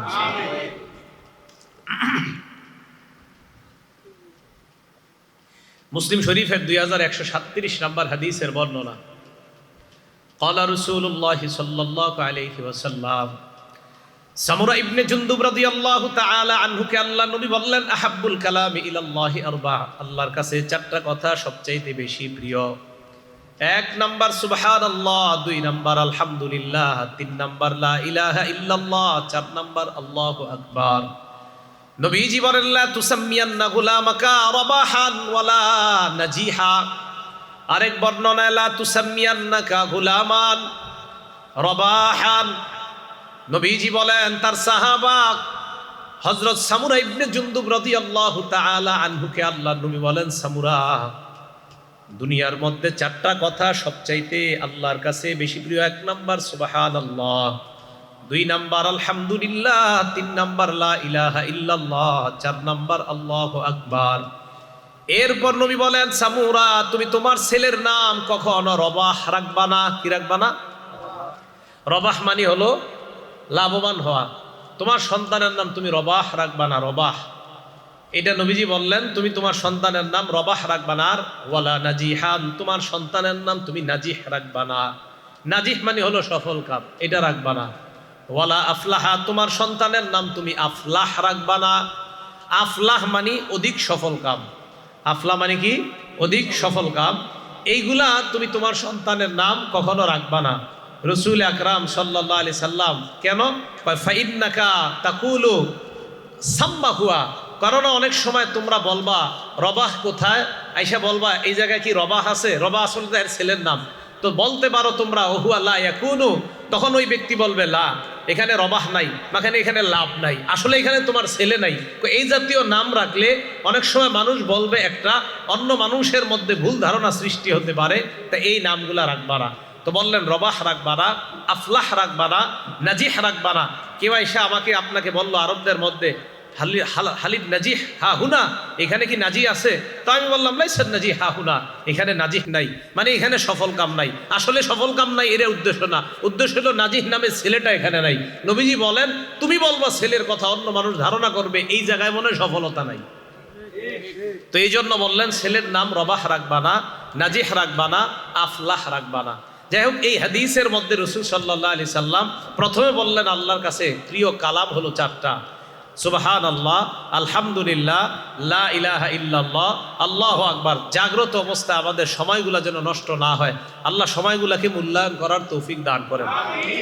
তিরমিজি শরীফের 3380 নম্বর হাদিসের বর্ণনা, আবু হুরায়রা রাদিয়াল্লাহু তাআলা আনহুর বর্ণনা। আন আবি হুরায়রা রাদিয়াল্লাহু তাআলা আনহু قال قال رسول الله صلى الله عليه وسلم, আবু হুরায়রা রাদিয়াল্লাহু তাআলা আনহুর বর্ণনা, আল্লাহ নবী বলেন, মা জালাসা কওমুন মাজলিসান, কোন সম্প্রদায় যখন কোন মজলিসের মধ্যে বসার পর লাম ইয়াযকুরুল্লাহ ফি, ওই মজলিসের মধ্যে যদি আল্লাহর নাম না নেওয়া হয়, ওয়ালাম ইউসাল্লু আলা নাবিয়িহিম, নবীর উপর যদি দুরূদ পড়া না হয়, ইল্লা কানা আলাইহিম তিরাতুন, কোন মজলিসের মধ্যে তোমরা বসার পর ওই মজলিসের মধ্যে যদি আল্লাহর নাম না নেওয়া হয়, নবীর নাম না নেওয়া হয়, মানে নবীর উপর দুরূদ পড়া না হয়, নবীজি বলেন ওই মজলিসের উপর আল্লাহর পক্ষ থেকে গজব হবে, নাউজুবিল্লাহ। তিরাতুন শব্দের অর্থ আফসোসের কারণ, হতাশার কারণ। নবীজি বলেন ফা ইনশাআ গফারা ওয়া ইনশাআ আযাবা, আল্লাহ চাইলে ওই মজলিসের মানুষগুলাকে মাফ করতে পারেন, আল্লাহ চাইলে ওই মজলিসের মানুষগুলাকে শাস্তি দিতে পারেন। রসুল আকরাম সাল্লাল্লাহু আলাইহি সাল্লাম বলেন, কোন সম্প্রদায় এক মজলিসে বসার পর সেখানে যদি আল্লাহর নাম না নেয়, রসুল সাল্লাল্লাহু আলাইহি সাল্লামের উপর যদি দুরূদ না পড়ে, ইল্লা কানা আলাইহিম তিরাতুন, তাহলে তাদের জন্য আফসোসের কারণ হবে, হতাশার কারণ হবে, গজবের কারণ হবে। এজন্য আমাদের কোনো বৈঠক, কোনো মজলিস যেন আল্লাহর জিকির শূন্য না থাকে। এজন্য একটু চিন্তা করেন, যেই মজলিসের মধ্যে 3 ঘন্টা গানের কনসার্ট হয়, শুরু থেকে শেষ পর্যন্ত ওই মজলিসের মানুষগুলার কি অবস্থা। রসুল সাল্লাল্লাহু আলাইহি সাল্লাম বলেন, যেই মজলিসে আল্লাহর নাম না নেওয়া হয়, রসুল সাল্লাল্লাহু আলাইহি সাল্লামের উপর দুরূদ পড়া না হয়, ওই মজলিসের জন্য আফসোসের কারণ তথা আল্লাহর পক্ষ থেকে গজবের কারণ ওই মজলিস। এই জন্য রসুল আকরাম সাল্লাল্লাহু আলাইহি সাল্লাম জাগ্রত অবস্থায় আমাদের একটা বৈঠকও যেন জিকির শূন্য না হয়। আবু দাউদ শরীফের এক হাদিসে বলেন, আমি আর উনি দুইজনে বৈশা রয়েছি এক জায়গায়, এমনি দুইজন বৈশা কথা বলতেছি, নবী বলেন এই দুইজনের মজলিসটাও যেন জিকির শূন্য না হয়। আবু দাউদ শরীফ হাদিস নাম্বার 4855 নাম্বার হাদিস। ক্বালা রাসূলুল্লাহ সাল্লাল্লাহু আলাইহি ওয়াসাল্লাম, এটাও আবু হুরায়রা রাদিয়াল্লাহু তাআলা আনহু বর্ণনা।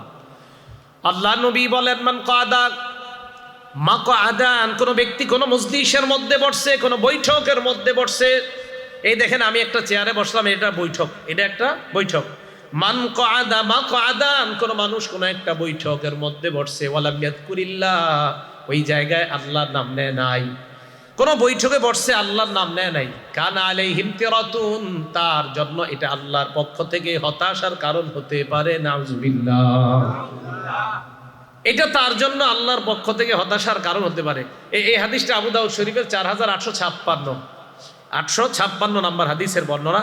তো নবীজি সাল্লাল্লাহু আলাইহি সাল্লাম বলেন, ওয়ামানিত তাজা মাতজাআন, কোন ব্যক্তি যদি রাতের বেলা বিছানায় মাথা লাগায়, ওয়ালাম ইয়াজকুরুল্লাহ, আল্লাহর নাম না নেয়, কোন ব্যক্তি মাথা লাগায় কিন্তু আল্লাহর নাম নেয় না, রাসূল সাল্লাল্লাহু আলাইহি সাল্লাম বলেন, কানা আলাইহি তিরাতুম মিনাল্লাহ, এই ব্যক্তির জন্য আল্লাহর পক্ষ থেকে এই ঘুমটা হতাশার কারণ হতে পারে।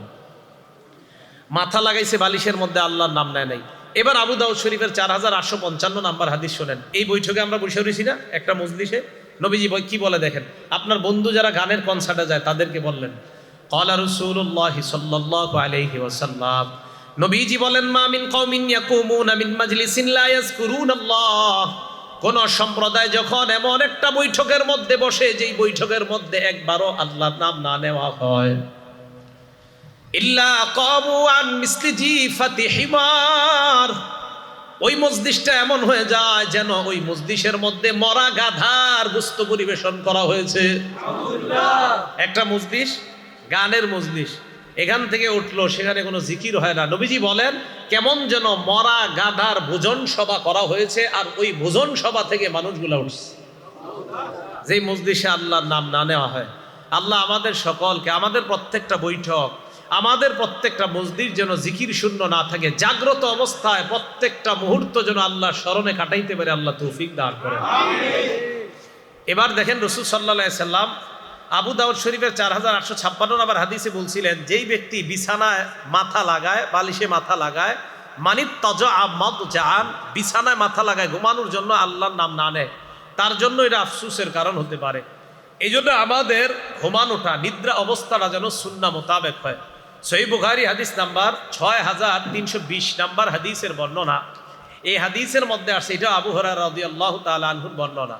ক্বালা রাসূলুল্লাহ সাল্লাল্লাহু আলাইহি ওয়াসাল্লাম, আল্লাহ নবী বলেন, ইদা আওয়া আহাদুকুম ইলা ফিরাশিহি, তোমাদের কেউ যখন বিছানার মধ্যে যায়, এবার দেখেন যাওয়ার পর আমার দিকে তাকান, নবীজি বলেন, ফালয়ানফুদ ফিরাশাহু বিদাখিলাতি ইজারিহি, সে যেন লুঙ্গির নিচে দিয়ে বিছানাটা এইভাবে ঝাড়ে। আর আপনারা তো ঝাড়ু দিয়া ঝাড়েন, বাকি নবীর সুন্নত যেহেতু বলছে আর কি, যে লুঙ্গির নিচ দিয়া এভাবে যেন বিছানাটা ঝাড়ে, একবার অন্তত এমন করেন। কয় কেন করব? নবীজি করতে বলছে তাই করবো।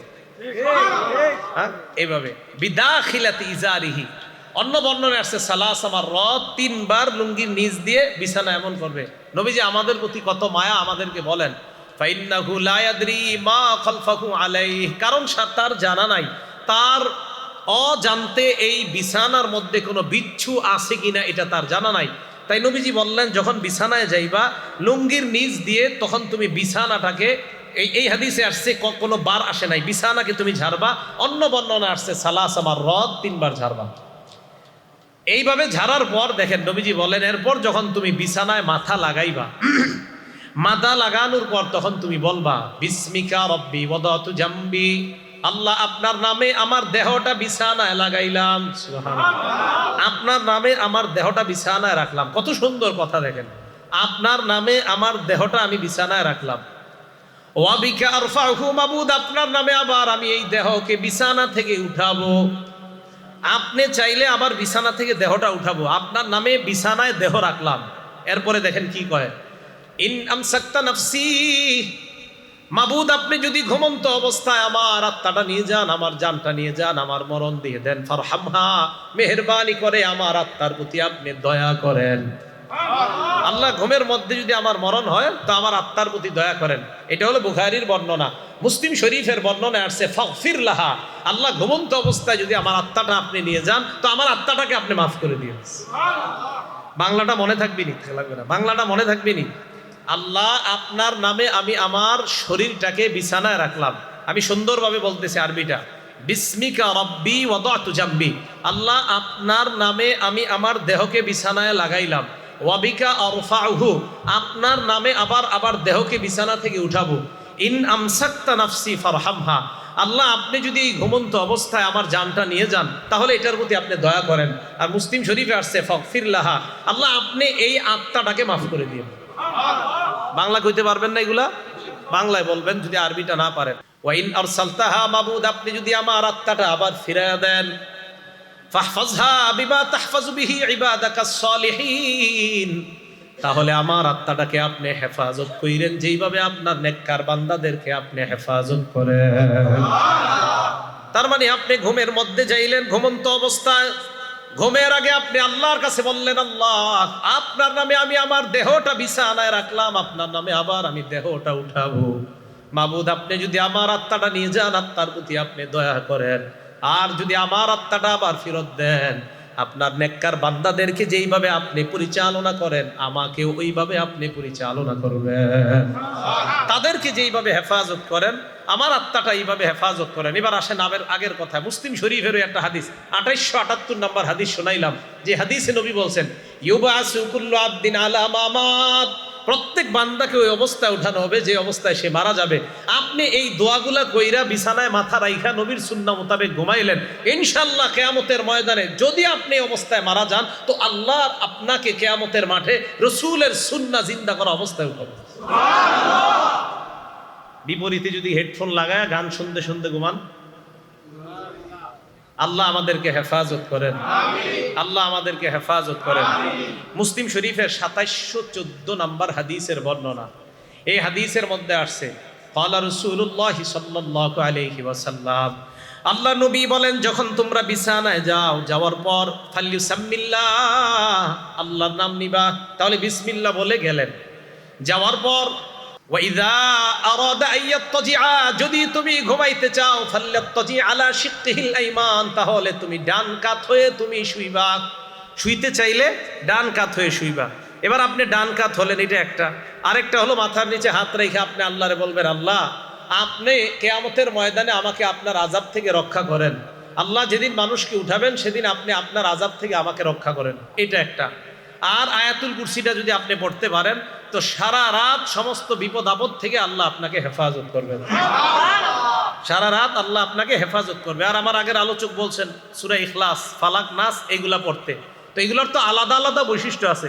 রাসূল আকরাম সাল্লাল্লাহু আলাইহি সাল্লাম এক হাদিসের মধ্যে বলেন, সহিহ বুখারীর 515 নম্বর হাদিস, এই হাদিসের মধ্যে আসছে ক্বালা রাসূলুল্লাহি সাল্লাল্লাহু আলাইহি ওয়াসাল্লাম আয়াজিজু আহাদুকুম আইয়াকরা সুলুসাল কুরআন, তোমাদের কেউ কি কোরআনের 3 ভাগের 1 ভাগ পড়তে অক্ষম? ফি লাইলা, এক রাতে তোমাদের কেউ কি কোরআনের 3 ভাগের 1 ভাগ পড়তে অক্ষম? এই কথা বলার পর ফাশাক্কা যালিকা আলাইহিম, সাহাবাদের কাছে ব্যাপারটা কষ্টকর মনে হয়। এমনি 10 পারা কোরআন পড়তে পারে অনেক সাহাবারা, কিন্তু সবাই তো পারে না। সাহাবাদের মধ্যে কয়েকজন বললেন, আইয়ুনা ইউতিকু যালিকা ইয়া রাসূলুল্লাহ, আমাদের মধ্যে কে পারবে এমন কোরআনের 3 ভাগের 1 ভাগ এক রাখতে পড়তে হুজুর, এমন কে আছে?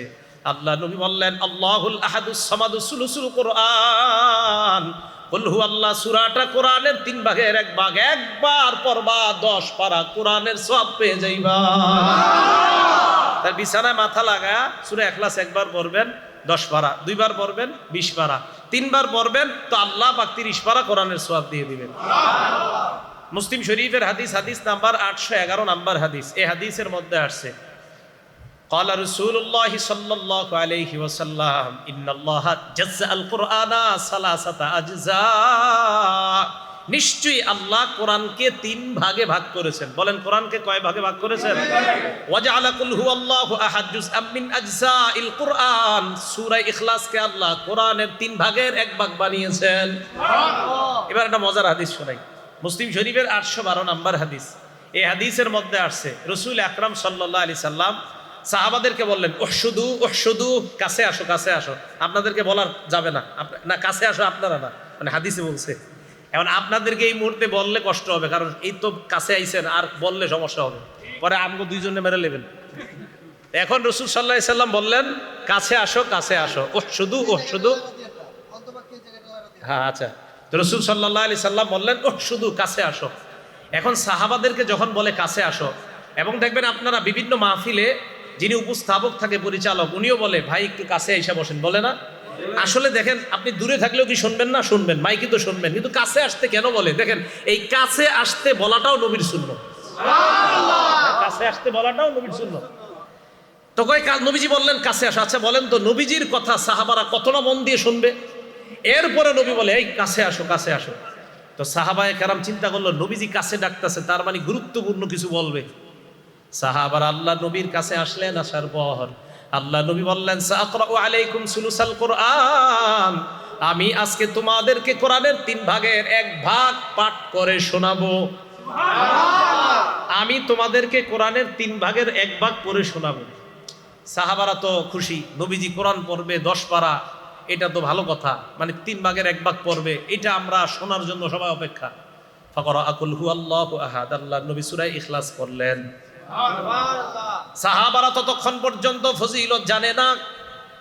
নবীজি ঘরে ঢুকে গেলেন। ফাকালা বাদুনা লিবাদিন, সাহাবাদের মধ্যে একজন আরেকজনকে বললেন, আল্লাহ নবী না বললেন কোরআনের 3 ভাগের 1 ভাগ পড়বে, কুল হুয়াল্লাহ সূরা পড়ে দি নবী ঘরে গেছে। সাহাবা বলে মনে হয় কোনো ওহী নাজিল হওয়ার কারণে আল্লাহ নবী ঘরে গিয়েছে, আবার মনে হয় আসবে, অপেক্ষা করো।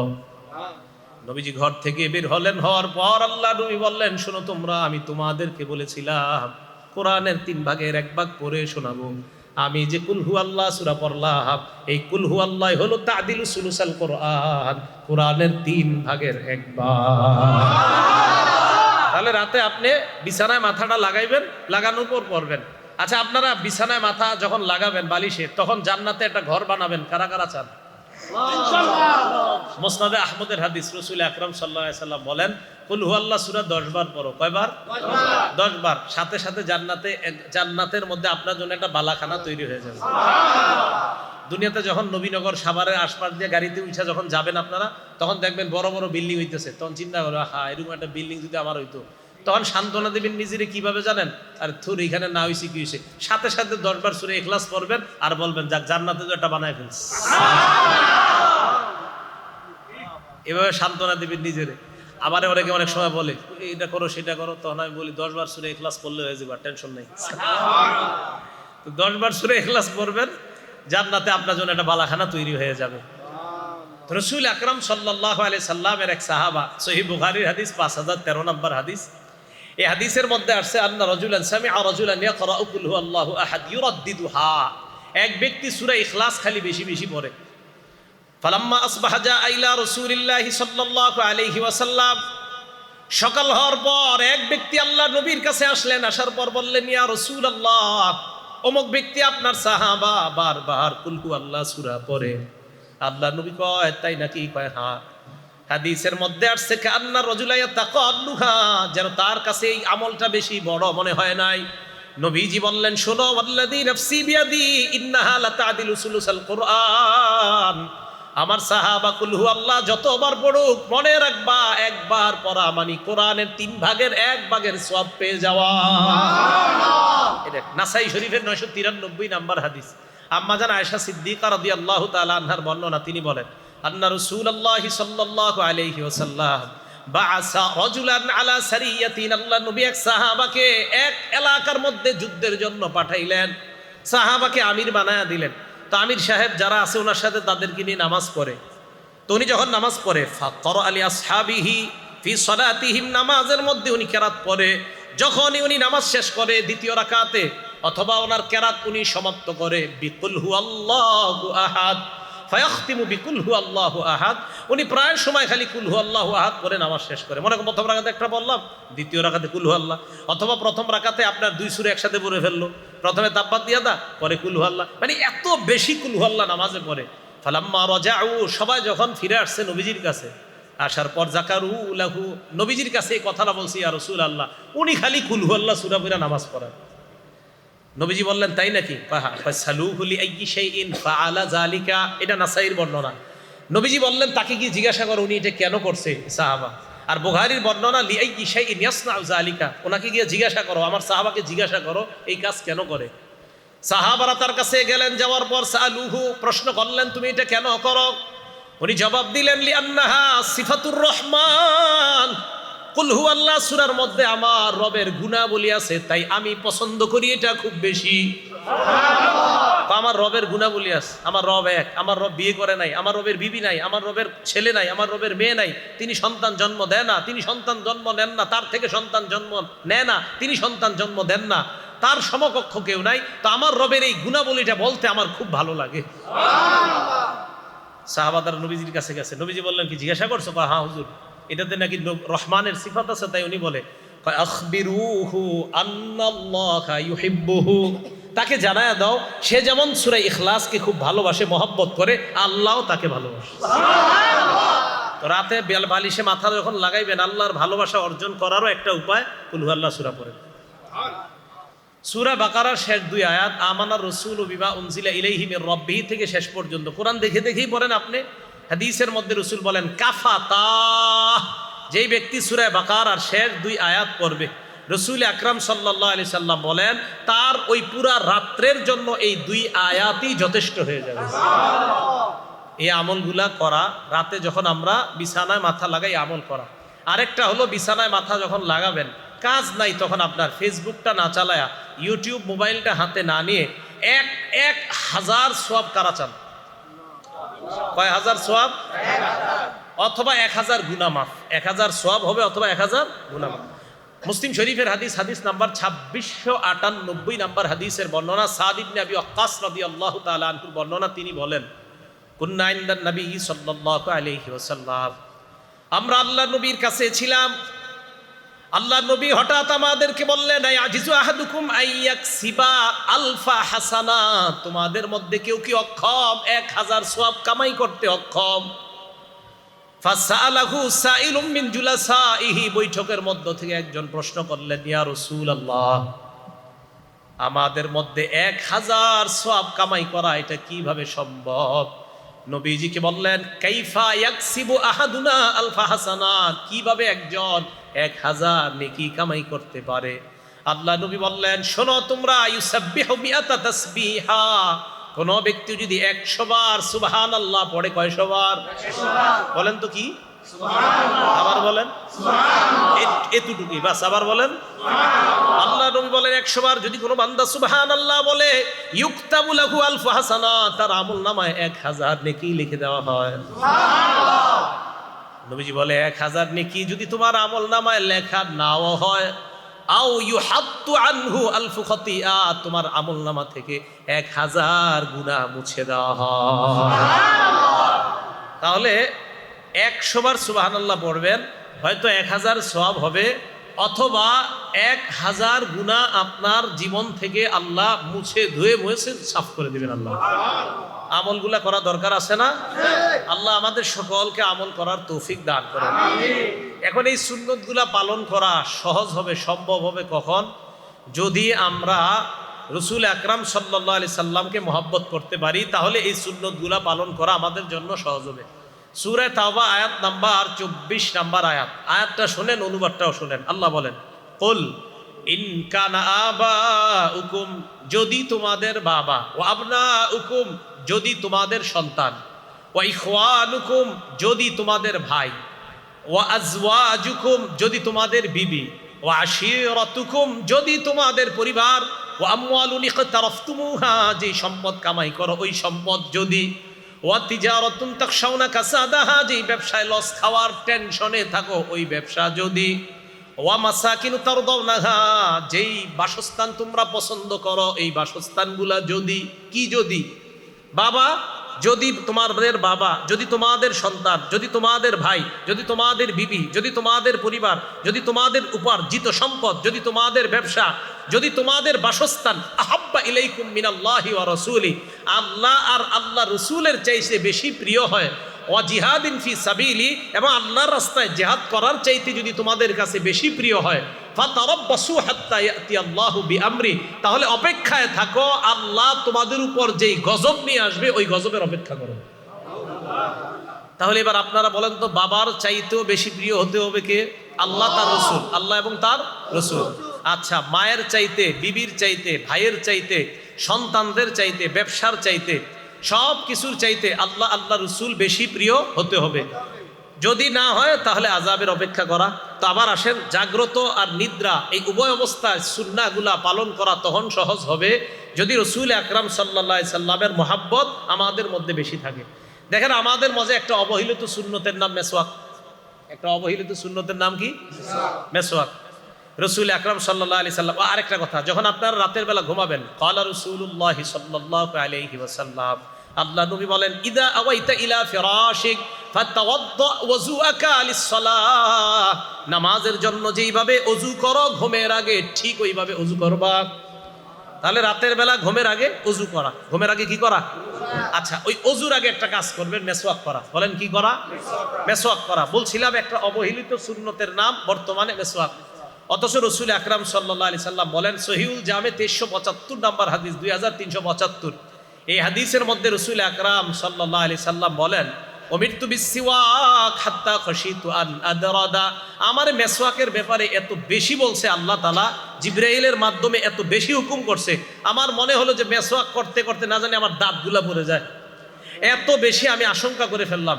376 নাম্বার হাদিস, রসুল আকরাম সাল্লাল্লাহু আলাইহি সাল্লাম বলেন, উমিরতু বিসসিওয়াক হাত্তা খাশিতু আইয়ুক্তাবা আলাইয়া, আমাকে আল্লাহর পক্ষ থেকে এত বেশি মেসওয়াক করতে বলা হলো, আমি আশঙ্কা করে ফেললাম না জানি মেসওয়াক করাটা আমার উপর আল্লাহ ফরজ করে দেয়। বুখারী শরীফের 887 নাম্বার হাদিস, ক্বালা রাসূলুল্লাহ সাল্লাল্লাহু আলাইহি ওয়াসাল্লাম লাউলা খাশিতু, নবীজি বলেন, লাউলা, আমি যদি আশঙ্কা না করতাম, লাউলা আন আশুক্কা আলা উম্মতি, আমি যদি আমার উম্মতের ব্যাপারে আশঙ্কা না করতাম, লা আমারতুহুম বিসসিওয়াকি ইনদা কুল্লি সালাহ, আরেক বর্ণনায় মা কুল্লি সালাহ, আমি যদি আমার উম্মতের জন্য কষ্টকর মনে না করতাম, লাউলা আন আশুক্কা আলা উম্মতি, আমার উম্মতের জন্য যদি কষ্টকর না হতো, তো উম্মতকে বলতাম 5 ওয়াক্ত নামাজের আগে যেন মেসওয়াক করে। 5 ওয়াক্ত নামাজের আগে কি করে? নবীজি 5 ওয়াক্ত নামাজ না, এমনি মেসওয়াক করতেন, অনেক সময় এমনি, প্রায় সময় নবীজি মেসওয়াক করতেন। আবু মাসুদ আনসারী রাদিয়াল্লাহু তাআলা আনহুর বর্ণনা, নাসাই শরীফের প্রথম পৃষ্ঠাটা খুললে 3, 5, 8 নাম্বার হাদিস, তিনটা মেসওয়াকের সম্পর্কে। উনি বলেন, আবু মাসুদ বলেন, নবীজির কাছে দাখালতু আলা রাসূলিল্লাহ ওয়া হুয়া ইয়াস্তান্নু, নবীজির কাছে যাইতাম, যাওয়ার পরেই দেখতাম উনি মেসওয়াক করে। এমনি একটা সময় গেছি, গিয়ে দিয়ে মেসওয়াক করতেছে। ওয়াল তরফু সিওয়াক আলা লিসানি, দেখতাম মেসওয়াকের মাথাটা জিহ্বার মধ্যে আছে। ওয়া হুয়া ইয়াকুলু আ আ, নবীজি আ আ করতেন। আমারটা সুন্দর হয় নাই, নবীজিরটা নিশ্চিত অনেক সুন্দর ছিল এই আ আ করাটা। তো রসুল আকরাম সাল্লাল্লাহু আলাইহি সাল্লাম প্রায় সময় মেসওয়াক করতেন। তো মেসওয়াকের ব্যাপারে বেশি বলবো না, মেসওয়াকের ব্যাপারে আমার একটা বয়ান আছে, লম্বা বয়ান আছে মেসওয়াকের ব্যাপারে। রসুল আকরাম সাল্লাল্লাহু আলাইহি সাল্লামের বিবি আম্মাজান আয়েশা সিদ্দিকা রাদিয়াল্লাহু তাআলা আনহাকে একজন প্রশ্ন করছেন, নাসাই শরীফের 5040 নাম্বার হাদিস, আম্মাজান, নবী যখন বাহির থেকে ঘরে আসে সর্বপ্রথম কি করে? আম্মাজান কয়, আর কি করবে? বাদা আবিস সিওয়াক, সর্বপ্রথম মেসওয়াক করে, ঘরে ঢুইকাই মেসওয়াক করে। তা আজকে থেকে আপনারা এখন এই আজকে থেকে ওয়াদা করেন ইনশাআল্লাহ, যাদের মেসওয়াক আছে, যারা নাই কিনে নেবেন, আর যাদের আছে তারা আপনারা বাসায় গিয়ে আজকে সর্বপ্রথম মেসওয়াক করবেন। রাজি আছেন? এটার দ্বারা কি হবে? নবীজির সাথে আপনার গোপন একটা সম্পর্ক তৈরি হবে, যেটা আপনি কাউকে বলতেও পারবেন না, কেউ বুঝবেও না, বাকি নবীর সাথে আপনার গভীর, নিবিড় এবং গোপন সম্পর্ক তৈরি হবে। সত্যি বলছি, সম্পর্ক তৈরি হবে। তো রসুল আকরাম সাল্লাল্লাহু আলাইহি সাল্লামের এই সুন্নাহগুলো পালন করা তখন সহজ হবে আল্লাহ রসুলের মহব্বত যখন আমাদের মাঝে সবচেয়ে বেশি হবে। মুসলিম শরীফের 43 নাম্বার হাদিস, এই হাদিসের মধ্যে আসছে, ক্বালা রাসূলুল্লাহ সাল্লাল্লাহু আলাইহি ওয়াসাল্লাম, আল্লাহ নবী বলেন, সালাসুন মান কুন্না ফীহি ওয়াজাদা বিহিন্না হালাওয়াতাল ঈমান, 3টা গুণ যদি কোনো মানুষ অর্জন করে ফেলে, 3টা গুণ যদি কারো মধ্যে থাকে, ওই ব্যক্তির মধ্যে আল্লাহ পাক রব্বুল আলামিন ঈমানের স্বাদ তৈরি করে দেয়। 3 গুণ যদি কেউ অর্জন করে, কারো মধ্যে 3টা গুণ থাকে, ওয়াজাদা, এই ব্যক্তি পাবে, বিহিন্না, এই 3 গুণের মাধ্যমে হালাওয়াতাল ঈমান, ঈমানের স্বাদ উপভোগ করতে পারবে। 1 নাম্বার, মান কানা আল্লাহু ওয়া রাসূলুহু আহাব্বা ইলাইহি মিম্মা সিওয়াহুমা, 1 নাম্বার, আল্লাহ রসুল ওই ব্যক্তির কাছে দুনিয়ার সবচাইতে বেশি ভালোবাসার পাত্র হতে হবে, তাহলে ওই ব্যক্তি ঈমানের স্বাদ পাবে। 2 নাম্বার, ওয়া আইয়ুহিব্বাল মারআ লা ইউহিব্বুহু ইল্লা লিল্লাহ, কোন মুসলমান অন্য কোন মুসলমানকে ভালোবাসা একমাত্র আল্লাহর জন্য ভালোবাসা। 3 নাম্বার, রসুল বলেন, ওয়া আইয়াকরাহা আইয়াউদা ফিল কুফরি বাদা আন আনকাযাহুল্লাহু মিনহু কামা ইয়াকরাহু আইয়ুকযাফা ফিন্নার, আমরা আগুনের মধ্যে পড়া যেমন অপছন্দ করি, ওই ব্যক্তিকে আল্লাহ কুফরি থেকে ফিরিয়ে আনার পর ওই ব্যক্তি কুফরিতে যাওয়াটাও তেমন অপছন্দ করে, যেমনভাবে ওই ব্যক্তি আগুনে যাওয়াটা যেমন অপছন্দ করে, কুফরিতে যাওয়াও যদি তার কাছে তেমন অপছন্দ হয়, তাহলে তার অন্তরের মধ্যে আল্লাহ ঈমানের স্বাদ তৈরি করেন। তাহলে তিনটা। এক নাম্বার, মান কানাল্লাহু ওয়া রাসূলুহু আহাব্বা ইলাই, আল্লাহ আল্লাহ রসুল সবচাইতে বেশি মহব্বতের পাত্র হতে হবে। বুখারী শরীফের 15 নাম্বার হাদিস, আনাস ইবনে মালিক রাদিয়াল্লাহু তাআলা আনহুর বর্ণনা, ক্বালা রাসূলুল্লাহি সাল্লাল্লাহু আলাইহি ওয়াসাল্লাম, আল্লাহ নবী বলেন, লা ইউমিনু আহাদুকুম হাত্তা আকুনা আহাব্বা ইলাইহি মিন ওয়ালিদিহি ওয়া ওয়ালাদিহি ওয়ান নাসি আজমাইন। তোমাদের মধ্যে ততক্ষণ কেউ পরিপূর্ণ ইমানদার হতে পারবে না যতক্ষণ না পর্যন্ত আমি নবী মুহাম্মদ তোমাদের কাছে বাবার চাইতে, তোমার সন্তানের চাইতে, দুনিয়ার সমস্ত মানুষের চাইতে বেশি প্রিয় না হব, সব চাইতে বেশি মহাব্বতের পাত্র যদি আমি না হই, তোমরা পরিপূর্ণ ইমানদার হতে পারবা না। আরেকটা বিষয় দেখেন, আপনার মন অনেক কিছুই চায়। রাত্রে ঘুমানোর সময় আপনার মন চাইবে, আরে থুর আজকে মেসওয়াক না করলে কি হবে। রাত্রে শোয়ার সময় শয়তান বলবে, আজকে একটু ওযু না করলে কি হবে। রাত্রে শোয়ার সময় শয়তান বলবে, নবীর শিখানো দোয়াটা আজকে না পড়লে সমস্যা কি। এই কথাগুলো শয়তান আপনাকে দিবে। আল আরবাউন আন-নবুবিয়্যা কিতাবের নাম, হাদিস নাম্বার 41 নাম্বার হাদিস। নবীজি বলেন, ক্বালা রাসূলুল্লাহি সাল্লাল্লাহু আলাইহি ওয়াসাল্লাম, লা ইউমিনু আহাদুকুম হাত্তা ইয়াকুনা হাওয়াহু তাবআন লিমা জিতু বিহি। আমি নবী যা নিয়ে এসেছি, এই নিয়ে আসাটাকে যদি তোমাদের অন্তর, তোমাদের দিল, তোমাদের নফস, তোমাদের চাহিদা, তোমাদের অন্তর যদি আমি যা নিয়ে এসেছি এটাকে যদি অনুসরণ করতে না পারো, আমি বলছি এইভাবে ঘুমানো, এটা যদি তোমার দিল না চায়, আমি বলছি ওযু করা, এটা যদি তোমার দিল না চায়, আমি বলছি এইভাবে মাথার নিচে হাতটা রেখে এই দোয়া পড়া, এটা যদি তোমার মন না চায়, আমি বলছি এইভাবে তুমি ডান কাত হয়ে ঘুমানো, এটা যদি তোমার দিল না চায়, লা ইউমিনু, তুমি পরিপূর্ণ ইমানদার হতে পারো নাই। রাসূল বলেন, তোমার দিল চাইবে আমার বিরুদ্ধে কাজ করা, ওই দিলের বিরোধিতা করে তুমি যখন আমি রাসূলের সুন্নাহ আদর্শকে গ্রহণ করবা, তখন পরিপূর্ণ ইমানদার হতে পারবে। লা ইউমিনু আহাদুকুম হাত্তা ইয়াকুনা হাওয়াহু তাবআ। আমাদের কুপ্রবৃত্তি, আমাদের চাহিদাগুলা গুনাহ করতে চায়। নবীজি বলে, আমি যা নিয়ে আসছি এই নফসকে এটার অনুসারী বানাও। আমি যা নিয়ে আসছি নফসকে এই আমার আনিত বিধানের, আমি আল্লাহ রসুলের পক্ষ থেকে, মানে আল্লাহ আর আমার পক্ষ থেকে যে বিধান দিলাম, এই বিধানের অনুসারী তোমার নফসকে বানাও, তাহলে তুমি পরিপূর্ণ ইমানদার হবে। এবার দেখবেন, সত্যি সত্যি ঘুমানোর সময় আমরা যাতে সুন্নাহ বহির্ভূত ঘুমাই, শয়তান কতভাবে ধোঁকা দেয়। যে একদিন যদি এরকম তুই এভাবে মেসওয়াক এক উক্ত নামাজে না করলে কি হয়, পকেটে মেসওয়াক আছে আপনার, এরপরে আরে একটু না করলে কি হয়। হ্যাঁ, একটা হলো জামাত দাঁড়ায় গেছে ঠিকই আপনি, কিন্তু আপনি জামাত ইচ্ছাকৃতভাবে যদি না ধরতে পারেন তো বুঝবেন শয়তান কোনো কাজে ব্যস্ত রাখছে আপনারে, এই জন্য আসতে পারেন নাই, আর আইসা আজকে মেসওয়াকটাও করতে পারেন নাই। এগুলা শয়তানের কুপ্রবৃত্তি, আমাদের শয়তান আমাদেরকে অন্যভাবে চালাইতে চায়। তো নবীজি বলে, তোমার এই নফসকে আমার আনিত যে বিষয়গুলা, এগুলার অনুসারী যতক্ষণ না বানাতে পারবা, ততক্ষণ পরিপূর্ণ ইমানদার হতে পারবা না। আল্লাহ পরিপূর্ণ ইমানদার হওয়ার তৌফিক দান করেন। আনাস রাদিয়াল্লাহু তাআলা আনহুর আরেকটা বর্ণনা, মুসলিম শরীফের 2639 নম্বর হাদিসের বর্ণনা। আনাস ইবনে মালিক রাদিয়াল্লাহু তাআলা আনহু বলেন, বাইনা আনা ওয়া রাসূলুল্লাহ খারিজাইনি মিনাল মসজিদ, আমি এবং আল্লাহ রাসূল মসজিদে নববী থেকে বের হইতেছিলাম। লাকিনা রাজুলান ইনদা সুদ্দাতিল বাব, দরজায় এক ব্যক্তির সাথে আমার আর রাসূলের সাক্ষাৎ। ওই ব্যক্তি আল্লাহ রাসূলকে বললেন, ইয়া রাসূলুল্লাহ মাতাস সাআহ, হুজুর কিয়ামত কবে হবে? নবীজি জবাব দিলেন, মা আদাত্তালাহা, কিয়ামতের প্রস্তুতি নিছনি। ওই ব্যক্তি জবাব দিলেন, হুব্বুল্লাহ ওয়া রাসূলিহি, আল্লাহ নবীর মোহাব্বত, এটাই হলো আমার প্রস্তুতি। আমি আল্লাহকে ভালোবাসি, আল্লাহ রসুলকে ভালোবাসি, এটাই আমার প্রস্তুতি। নবীজি বললেন, ফাইন্নাকা মা মান আহবাবতা, তুমি যাকে মোহাব্বত করো কিয়ামতের ময়দানে তার সাথেই তুমি থাকবা। আনাস বলেন, ফামা ফারিহনা বাদাল ইসলাম আশাদ্দা ফারহান বাদা কওলিন নবী সাল্লাল্লাহু আলাইহি ওয়াসাল্লাম, আন্তা মামান আহবাবতা। আল্লাহ নবী যখন বললেন, তুমি যাকে মোহাব্বত করো কিয়ামতের ময়দানে তার সাথে থাকবা, হযরতে আনাস বলেন, নবীর এই কথা বলার পর, ইসলাম গ্রহণ করার পর এত খুশি আমরা আর কখনো হই নাই। আনাস বলেন, নবীর এই কথা এত খুশি হয়েছি কেন? আনাস বলেন, ফা আনা উহিব্বুল্লাহ, আমি আল্লাহরে ভালোবাসি, ও রাসূলা, আল্লাহ রসুলকে ভালোবাসি, ও আবা বকরিন, আবু বকরকে ভালোবাসি, ও উমর, উমরকে ভালোবাসি, ও আরজু আন আকুনা মাহুম, আমার আশা আমি তাদের সাথেই হাসরে থাকবো, তাদের সাথেই জান্নাতের আশেপাশে থাকবো। আনাস বলেন, ওয়া ইনলাম আমাল বিআমালিহিম, কয় যদিও আমি তাদের মতো আমল করতে পারি নাই, তবে আমার আশা হাসরে আমি তাদের আশেপাশেই থাকবো। এই হাদিস দ্বারা কি বোঝা যায় বলেন তো? আমরা যাদেরকে মহাব্বত করব তাদের মতো যদিও এত বেশি আমল করতে পারবো না, আসলে সম্ভব না, সাহাবাদের মতো তো আপনি আমল জীবনে করতে পারবো না, কিন্তু মহাব্বত করবো, যে না নবীর সাহাবাদেরকে মহাব্বত করি, রসুলকে মহাব্বত করি, আশা করা যায় নবী সাহাবাদের ওলামাদের আশেপাশে আমরা থাকবো ইনশাআল্লাহ। এবার বিপরীত দিকে দেখেন তো, আপনি মহাব্বত যদি অন্য কাউরে করেন। আরেকটা হাদিস শোনেন তাহলে, মুসলিম শরীফের 2640 নাম্বার হাদিস, আগেরটা বললাম 2639, এটা হলো 2640। এই হাদিসের বর্ণনাকারী আব্দুল্লাহ ইবনে মাসউদ রাদিয়াল্লাহু তাআলা, আব্দুল্লাহ ইবনে মাসউদ রাদিয়াল্লাহু তাআলা আনহু বলেন, জাআ রাজুলুন ইলা নবী সাল্লাল্লাহু আলাইহি ওয়াসাল্লাম, এক ব্যক্তি আল্লাহ নবীর কাছে আসলেন।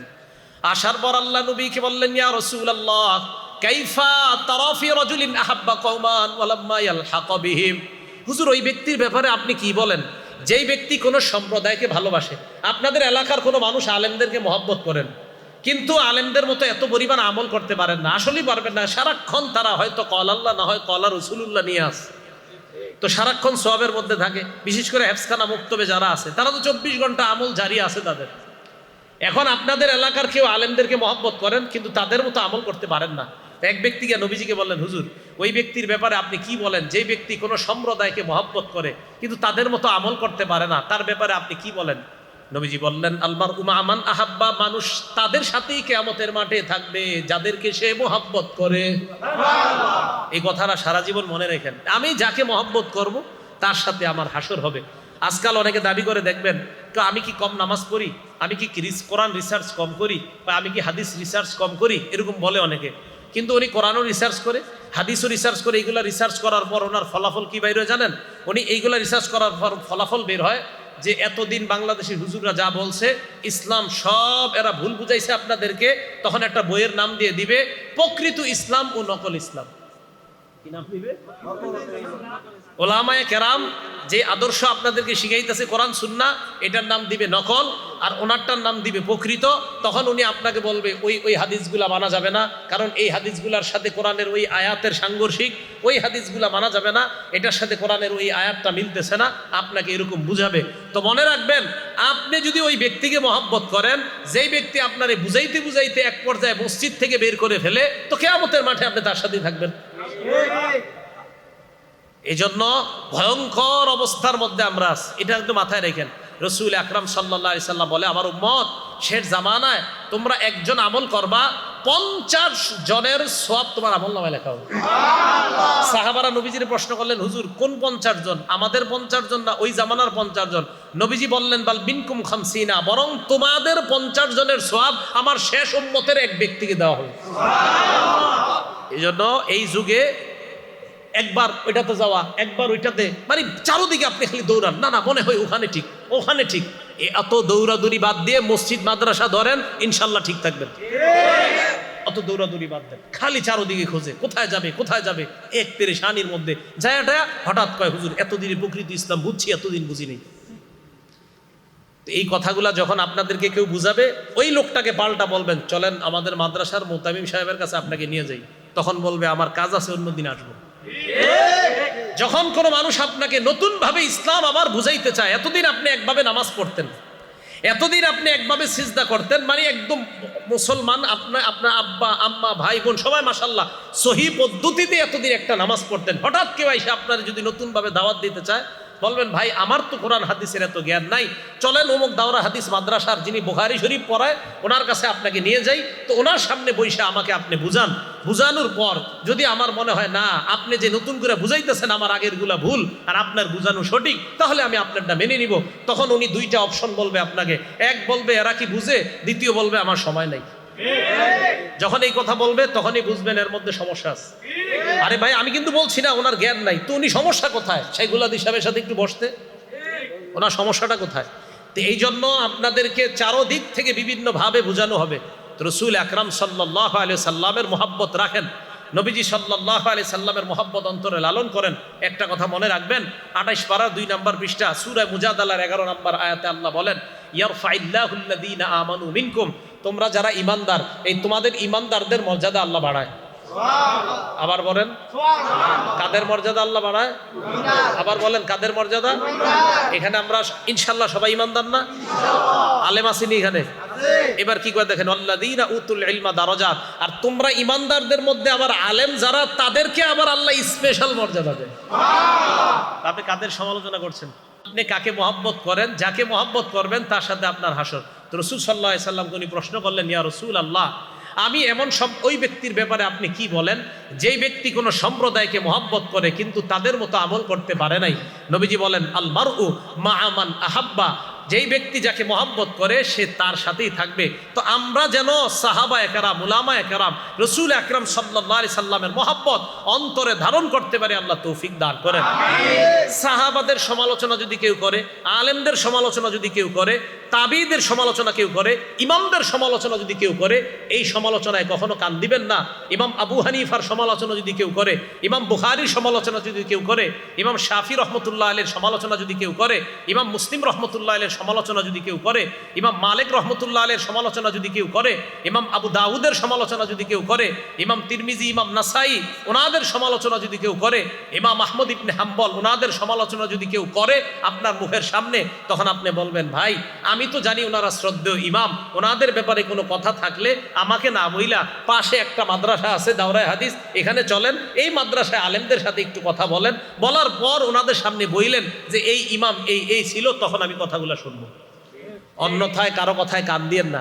আরে ভাই, আপনার নিজের ইমানের আমল নিয়েই তো আপনার টেনশন থাকা দরকার। আপনি আইছেন আবু হানিফারে নিয়ে টেনশন করতে, আপনার এত টেনশন ইমাম আবু হানিফারে নিয়ে, ইমাম বুখারীকে নিয়ে এত টেনশন, আপনার কি পরিমাণ টেনশন! সুবহানাল্লাহ, মাঝে মাঝে চিন্তা করি যে সাধারণ জনগণের এত টেনশন ইমাম আবু হানিফারকে নিয়ে।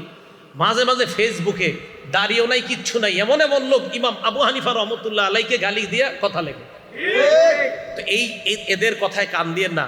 আমি দেখেন, আমি বলার পরে হয়তো এই বের হয়ে অনেকে বলবে, হ্যাঁ কি বুঝে এটা বলবে, ঠিক আছে, আমি আপনার চেয়ে কমই বুঝি, আমি মেনে নিচ্ছি আপনার চেয়ে কম বুঝি। আপনারা সাধারণ যারা, অন্তত 2-3 জনকেও তো আমার কথাটা আমি ঢুকাইতে পারতেছি। আপনাদেরকে আমি বলে যাই, এই যুগে ইমানের উপর থাকার জন্য চারোদিকে কান দিয়েন না। জুমার নামাজটা ঠিক মতো পড়েন, ওখানে আলোচনা শোনেন খতিব সাহেবের, 5 ওয়াক্ত নামাজ মসজিদে ঠিক মতো পড়েন, সুন্নত মোতাবেক চলেন, খালি একটা কাম করেন না, গুনাহ করেন না, আর নামাজগুলো সুন্দরভাবে পড়েন। অমুকে কি বলছে এটা শুনতে যায়েন না, নামাজ পড়েন সুন্দর মতো, রমজান মাসে রোজা রাখেন, মুতু আদখুলু জান্নাতা রাব্বিকুম, মরেন আর জান্নাতে যান। এটা সাধারণদের জন্য বললাম, যারা পড়াশোনা করে দেন, সাধারণ যারা আপনারা দোকানে কাজ করে, ও হ্যাঁ উনি হঠাৎ ওনার 20 বছরের আগের নামাজ বাদ দিয়ে নতুনভাবে নামাজ শুরু করছে, আরে এগুলা করবেন না। আল্লাহ পাক রব্বুল আলামিন আমাদের সকলকে ওলামাদের মহাব্বত, সাহাবাদের মহাব্বত সহ মহাব্বত যেন আমরা আঁকড়ে ধরে মুহাম্মদ সাল্লাল্লাহু আলাইহি সাল্লামের মহাব্বত নিয়ে আমরা যেন কবরে যাইতে পারি, আল্লাহ তৌফিক দান করেন।